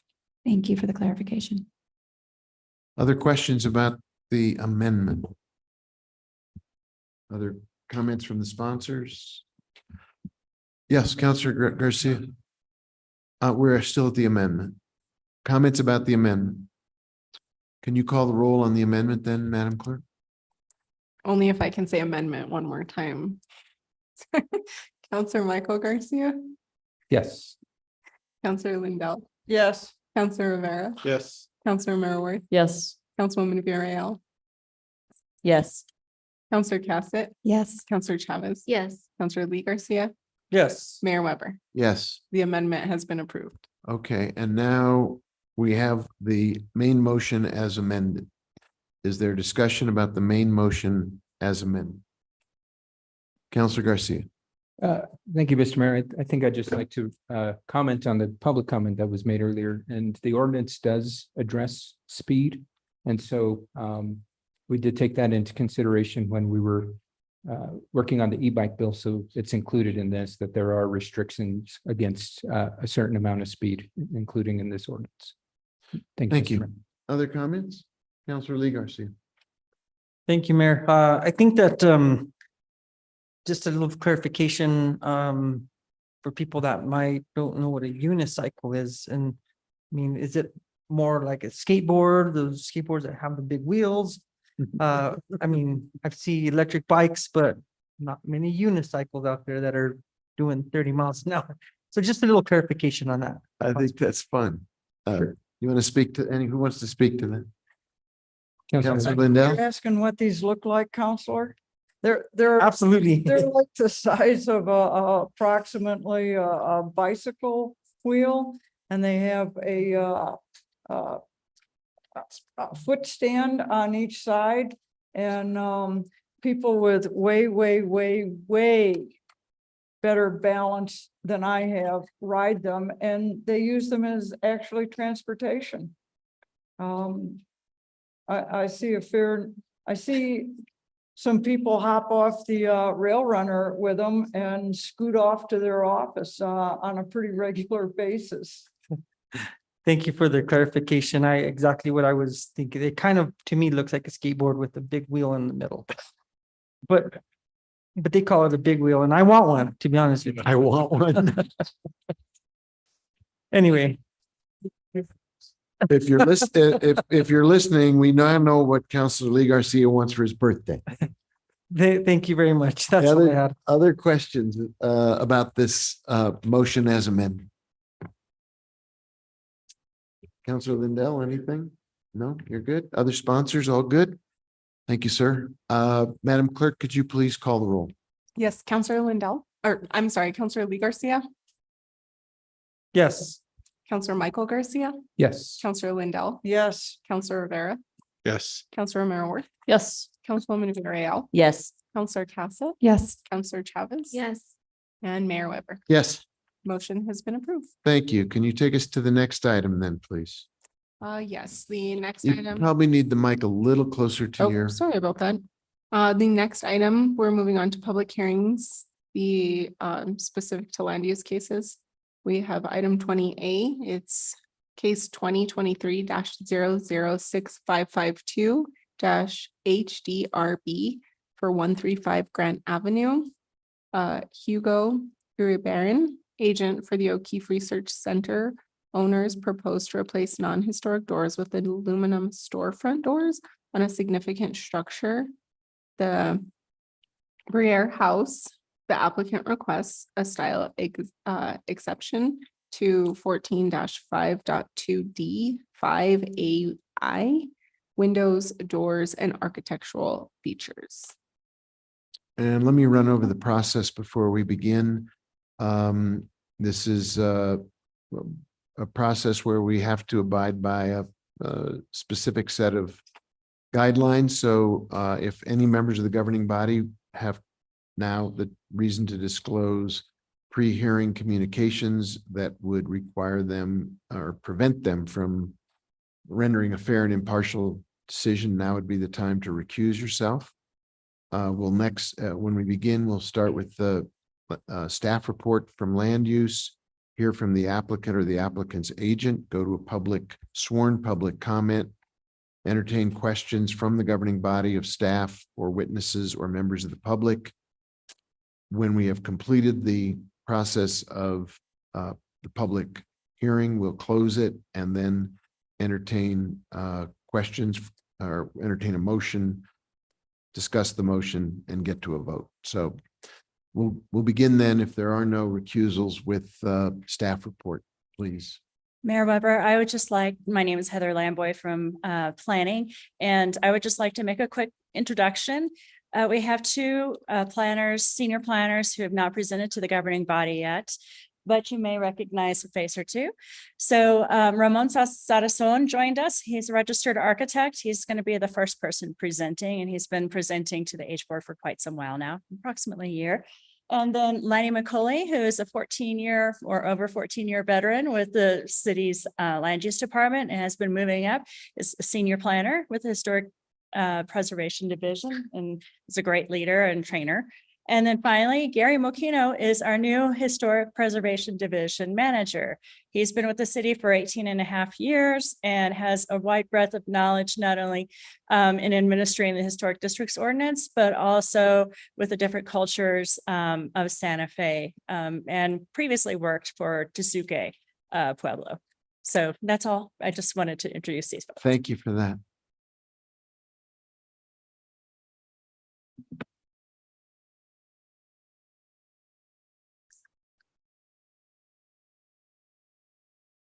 Madam Clerk, if you wouldn't mind building up the presentation.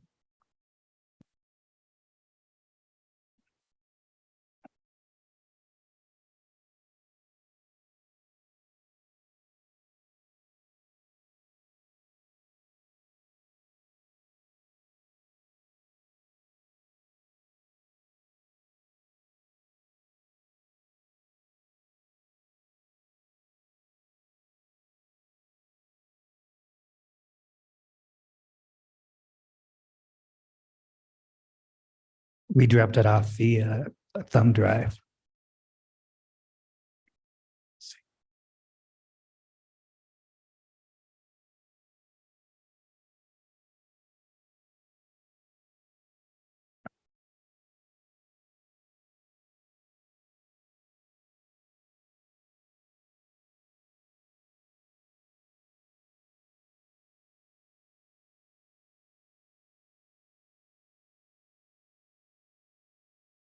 Thank you. Okay.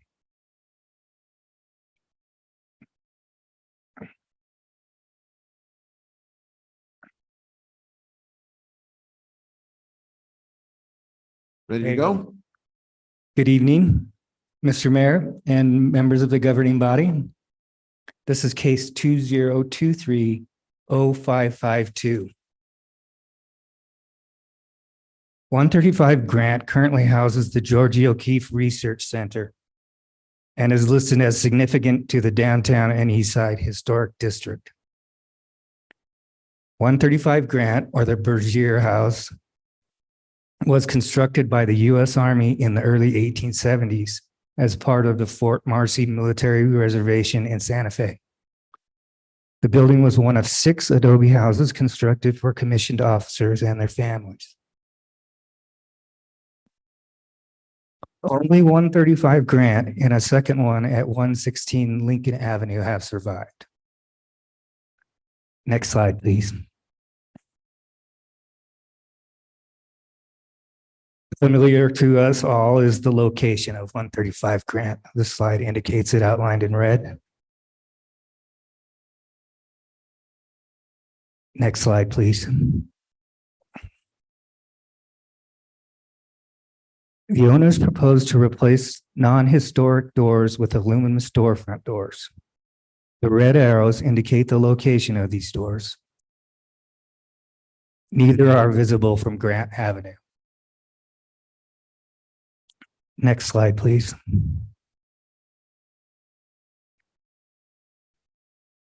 Partial west elevation from Grant Avenue. Next slide, please. Partial west elevation. Oh, sorry, partial south elevation. The non-historic door to be replaced is outlined in red. Next slide, please. The existing south entrance door. The new aluminum door will match the existing in profile and style. Next slide. This is a partial east elevation. The non-historic door is to be replaced, is outlined in red.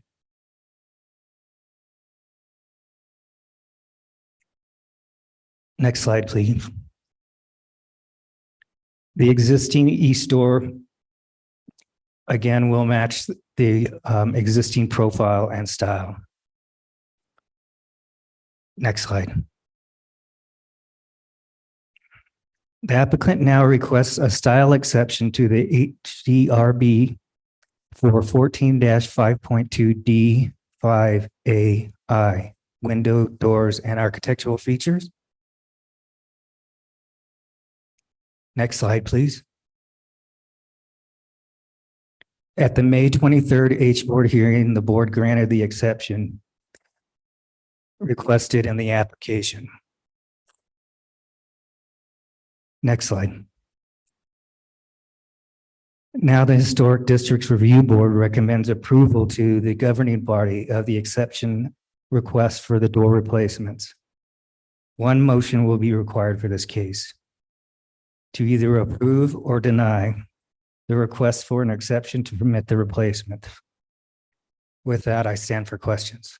Thank you for the presentation. Now let's turn to the applicant or the applicant's agent who may wish to make a statement about this case. You will have the floor. And Madam Clerk needs to be sworn in, right? I'm sorry, what?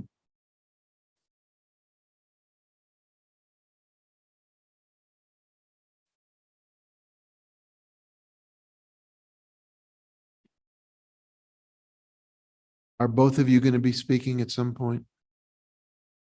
If you need us to, yes. Well, it's really your presentation, but you'll both have to be sworn in. Whoever speaks will have to have the Just say, same. state your name, I, Hugo Ibarra, residing in your city and state. residing in Albuquerque, New Mexico. Okay. Do you solemnly declare and affirm that the testimony you have in reference to this item shall be the truth and nothing but the truth, and do this under the penalties of perjury? Yes. Good evening, Mayor, council evening. members. If you want to lift the mic up so you don't have to assume is the that first very time I have to lift uncomfortable the looking mic. position, you can stand up straight. Yeah, go Awesome. ahead, sir. You have the Th- floor. Thank you. My name is Hugo Ibarra. I'm with the Bradbury Stammer, the contractor that's going to be doing the door replacement. It was brought to our attention by the museum administration that those doors are kind of not yet, but are getting close to failing with their access control system. They're obviously wood right now. We want to make them more sturdy by installing the aluminum storefront. And as Ramon said, we want to match the exact profile, colors, mullions as they are right now. So visibly, aesthetically, it should be the same. Thank you. You're welcome. I'm next going to go to the public. Is there anyone here from the public or on Zoom who would like to take the opportunity to speak for 2 minutes on this case? You'd have to be sworn and then we would give you 2 minutes. Mayor, I do have Miss Stephanie Beninato on Zoom.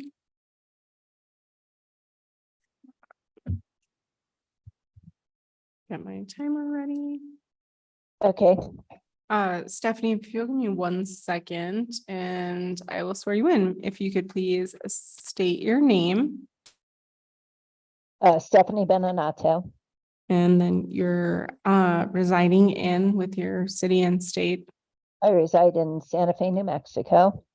Do you solemnly declare and affirm that the testimony you have in reference to this item shall be the truth and nothing but the truth, and do this under the penalties of perjury? Yes. Thank you, Stephanie. I support the board's recommendation. I think that these doors are not visible from Grant, and which I think is really important. Because the museum did say they really weren't going to touch this building, but I can appreciate that doors are failing. And the fact that they are, the way they look, they don't look like they're historic. And so they're being replaced in kind, which at least continues the look. And in a significant building, the less that's changed, the less danger that it's going to lose its significant status. So I agree with the board and I hope the city council will too. Thank you. Thank you. Anyone else on the Zoom or in this room who wants to speak on this matter? Not No? on Zoom, Mayor. No. Okay. In that case, I'll open it up for questions from the governing body of either staff or the parties who have spoken or the public and offer the opportunity for questions. I will also, if there are no questions, close the public hearing and entertain a motion. Move to approve. Second. There's a motion to approve the recommendation. Is there discussion of this motion?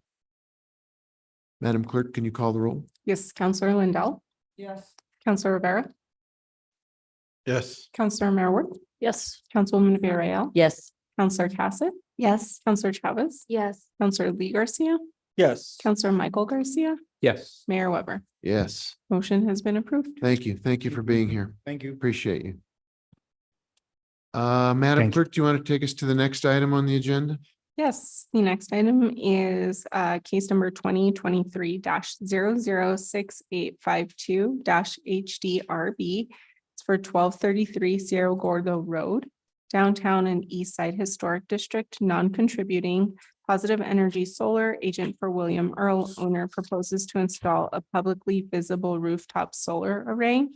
An exception is requested for publicly visible rooftop apparatuses to section 14-5.2E1D. And Lenny is available for this one. For rent, this is- Yep, thank you. Just for, again, public recognition, there is a process we use, starting with a disclosure. If any of our members of the governing body have had a pre-hearing communication that would prevent them from rendering a fair and impartial decision, now is the time to announce that and recuse yourself. Following that, we'll do the staff report, applicant or applicant's representative or the owner, public sworn comment, questions from the governing body. When we're done with that, we'll close the public hearing, entertain a motion, discussion, and vote. So with that, you have the floor.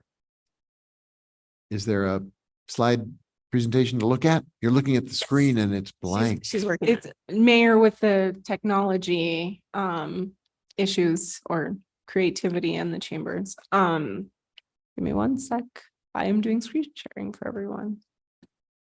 Make it work. All right, there we go. Should be up. Thank you. Good evening, Mr. Mayor and councilors. This is case number 2023-006852 HDRB for 1233 Cerro Gordo Road, which requests to place publicly visible rooftop appurtenances on a non-contributing structure in the downtown and east side historic district. The governing body is being asked to provide one motion to either approve or deny the request for an exception to permit visible rooftop appurtenances on a non-contributing building. Next slide, please. 1233 Cerro Gordo Road is located to the west side of Cerro Gordo Road along a north-directed portion of the road and sits below the hill on which the road is located. Next slide, please. The applicant proposes to install a publicly visible rooftop solar array on the second floor roof and on the top of the second floor trellis. An exception is requested for publicly visible rooftop appurtenances under section 14-5.2D3. Next slide, please. The applicant responded to the three criteria for an exception as is required.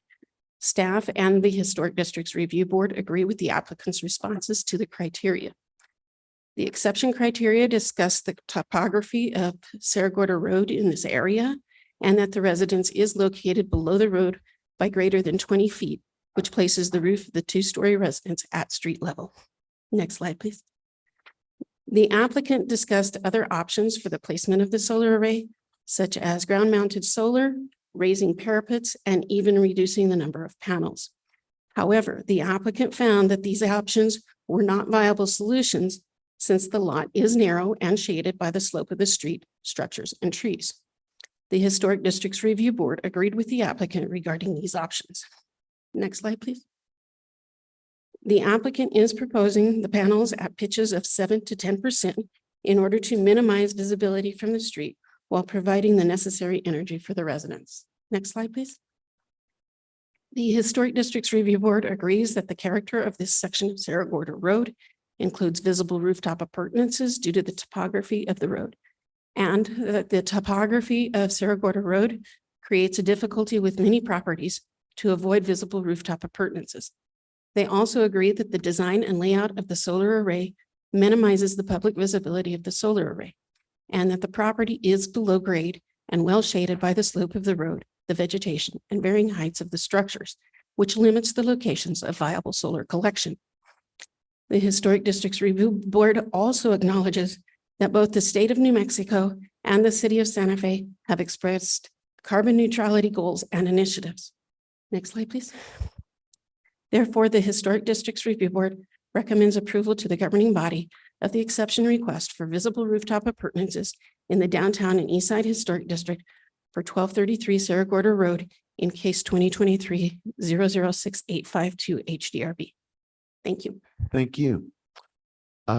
Next up, is there either the applicant or applicant's representative or the owner want to come speak to this request, now would be the time to come forward and do that. You'll have to be sworn in, just be aware of that.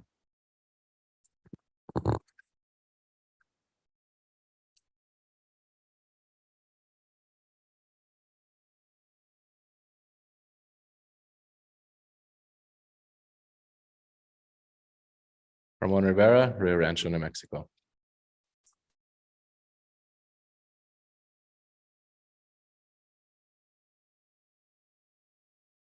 Yes, I do. Thank you, sir. You have the floor. Thank you, Mayor and governing body. I'm just here today to answer any additional questions that are needed, provide any additional information. I want to take the opportunity to thank Lanny for such a great presentation on our case for the scope of work. I don't think any additional information is needed at this point from what she's provided. I did bring additional proof of the sign that was required to be posted, as well as publication in the Santa Fe New Mexican, and have their affidavit as well. Thank you. We also have the homeowner here if you would like to speak. You're welcome to if you'd like, sir. Not required. Okay, we may have questions for you, so hold that thought. Public comment. Anyone who wishes to comment on this item, come forward and be sworn, or if you're in the Zoom room, please be sworn and then offer your 2 minutes worth of public testimony. Mayor Weber, Miss Stephanie Benonato would like to speak on this item. Okay, we'll swear her in. I've already been sworn in, I believe. I think that was a different case. Different case. Oh, okay, I'm sorry. No worries. Give me 1 sec. All right. Stephanie, if you will state your name and your city and state that you reside in. I, Stephanie Benonato, residing in Santa Fe, New Mexico. Do you solemnly declare and affirm that the testimony you have in reference to this item shall be the truth and nothing but the truth, and do this under the penalties of perjury? Yes. Okay, thank you.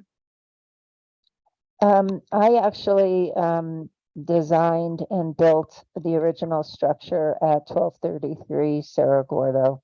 It was a passive solar house. It was actually quite efficient, and that efficiency could have been continued with some forethought. I know that there is a part of the lot on the both southwest corner which had vegetation, but it was mostly elm trees. That is neighboring vegetation. But it did get sunlight for a large part of the day, and also down at the bottom of the driveway. I also notice on these drawings or photographs that the house has a second story deck. And I wonder if the deck could be roofed or the solar panels put there, because I think that would be less visible from the street. I think allowing solar panels that are so visible is just a detraction from the preservation of the historic district, even though this house was built in the 1980s. Thank you. Thank you. Anyone else wishing to be sworn and testify? Questions from the governing body of staff or the applicant or of the public testimony? Now is the time for questions.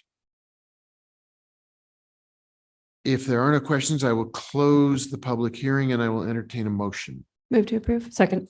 There's a motion to approve and there is a second. Is there discussion by the governing body?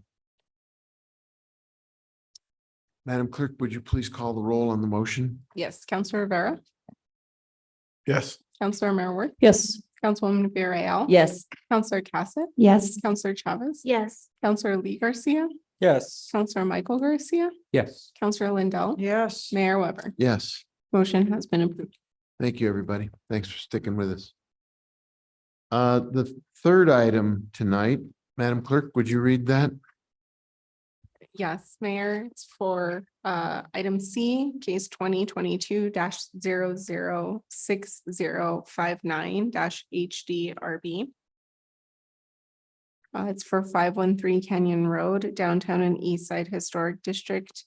Gayla Betchel, agent for Morningstar Gallery, owner proposes to create an addition to a primary facade on a contributing building and requests exemptions to 14-5.292D. And once again, we've got the same process where anyone who has a pre-hearing communication that would prevent them from rendering fair and impartial judgment should recuse themselves now. Then we'll begin with staff report, statement from the applicant, sworn testimony from the public, questions from the governing body. If the public hearing has concluded, then we move to a motion and discussion and a vote. So with that, Thank you you. have the floor.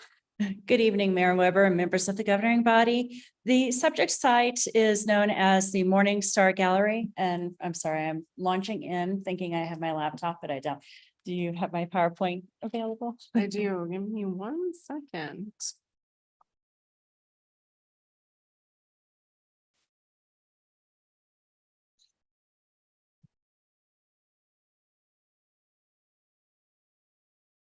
All right.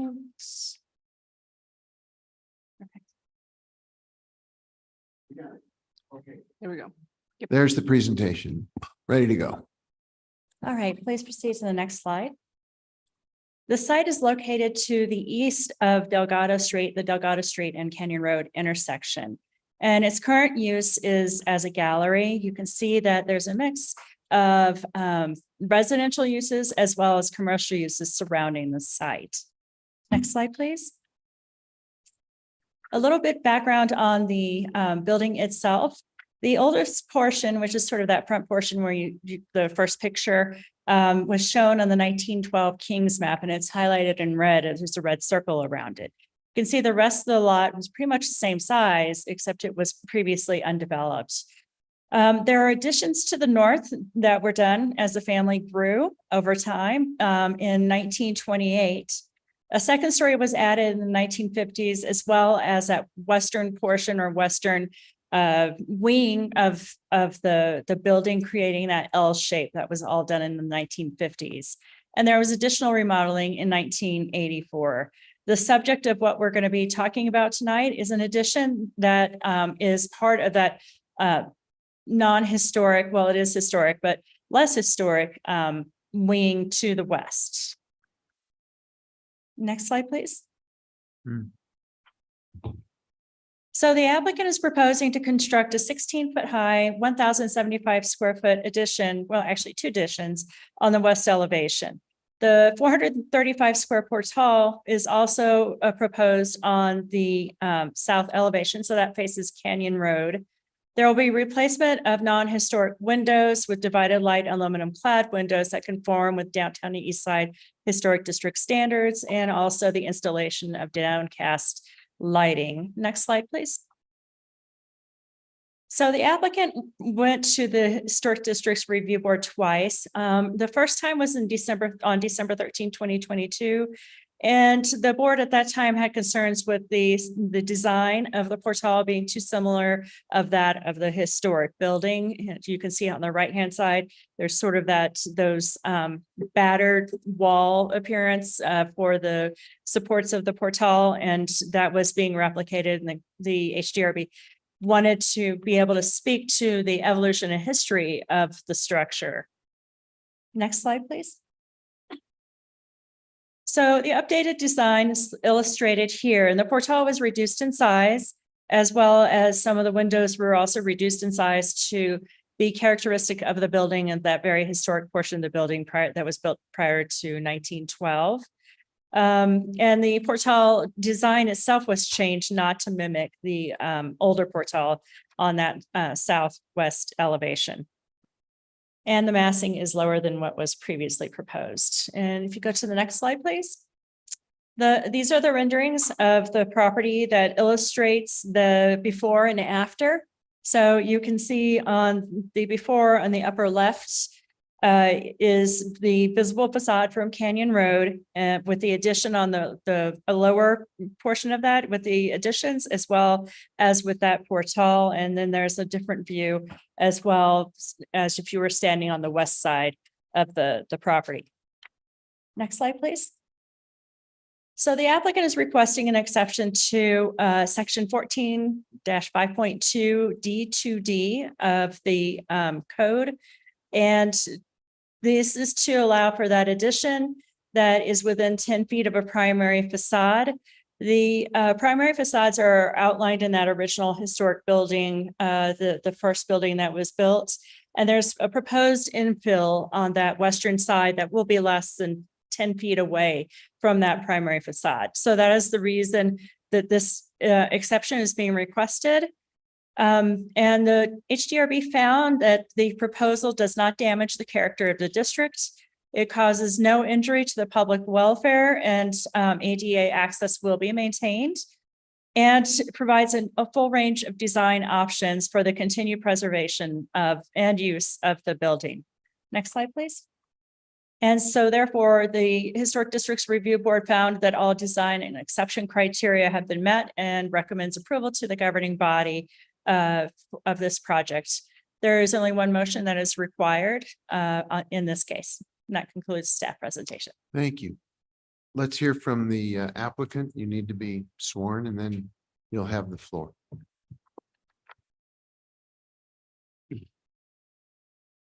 Second, as I.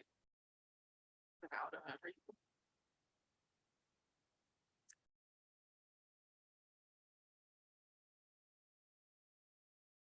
All right, if you could repeat after me, say I, state your name, and then your state and city of residence. I, Gayla Bechtel, New Mexico, Santa Fe, New Mexico. Santa Fe, New Mexico. Okay, just check. Do you solemnly declare and affirm that the testimony you have in reference to this item shall be the truth and nothing but the truth, and do this under the penalties of perjury? Yes, Thank you. thank you. Thank you. Good evening, Mayor, City Councilors. Great to see you all. I have very little content to actually add to Heather's presentation. We do agree with H Board. We would like to add on to the primary or the near the primary facade. If you measure it in orthogonal, it's actually a little bit, it is about 10 feet, but if you don't measure it that way, then it is less than 10. So we do need the exception. And I'm happy to answer questions. I felt like the presentation in this presentation is complete. Thank you. Thank you. Let's go to anyone here in the room or on Zoom who would like to be sworn and speak to this item on the agenda. Madam Clerk, is there anyone? Yes, Mayor, Miss Stephanie Beninato. Okay, she'll need to be sworn in. Stephanie, are you there? Yeah, excuse me. Yes, I am. All right, if you could say I, state your name and your city and state of residence. Okay. I, Stephanie Beninato, residing in Santa Fe, New Mexico. Do you solemnly declare and affirm that the testimony you have in reference to this item shall be the truth and nothing but the truth, and do this under the penalties of perjury? Yes. Thank you. I see that there really are only 3 criteria for approval here, and that hardship is not in a criterion. So that would have been my my concern. I think that the portal has been reduced in size. I actually liked the curve supports more than I like the sort of straight lined supports. But I understand the board's wanting to distinguish new from old. I thought, however, there was a large addition on a second story that was going to occur, which would be a concern for me, and I don't think it's addressed in this presentation, so I'm assuming it is not part of what they are requesting here. And I just want to say 1950s, that's 70 years ago. That makes that building, that part of the building, historic. It doesn't matter that it's not 100 or 120 years. it is definitely historic and needs to be treated in that way and not sort of made like sort of second class and as it sounds. Thank you. Thank you. Anyone else, Madam Clerk? No? In that case, I'll open the floor for questions, either of staff or the applicant or of the public testimony. Questions from the governing body? I see no hands, so I will close the public hearing part of the proceedings and entertain a motion. Move to approve. Second. I think there was a motion to approve. And a second. All right. Is there discussion? Madam Clerk, I see no hands up for that either, so could you call the roll? Yes, Councilor Worth, Yes. Councilwoman Villarreal, Yes. Counselor Cassett, Yes. Counselor Chavez, Yes. Counselor Lee Garcia, Yes. Counselor Michael Garcia, Yes. Counselor Lindell, Yes. Counselor Rivera, Yes. Mayor Weber. Yes, Item has been approved. thank you. Thank you, everybody, for sticking with us. Appreciate it. Madam Clerk, there's no other business on the agenda. So at 8:56, we're adjourned. Thank you, everybody. And now, for those of you who were playing word games, I'd like to see you in my office.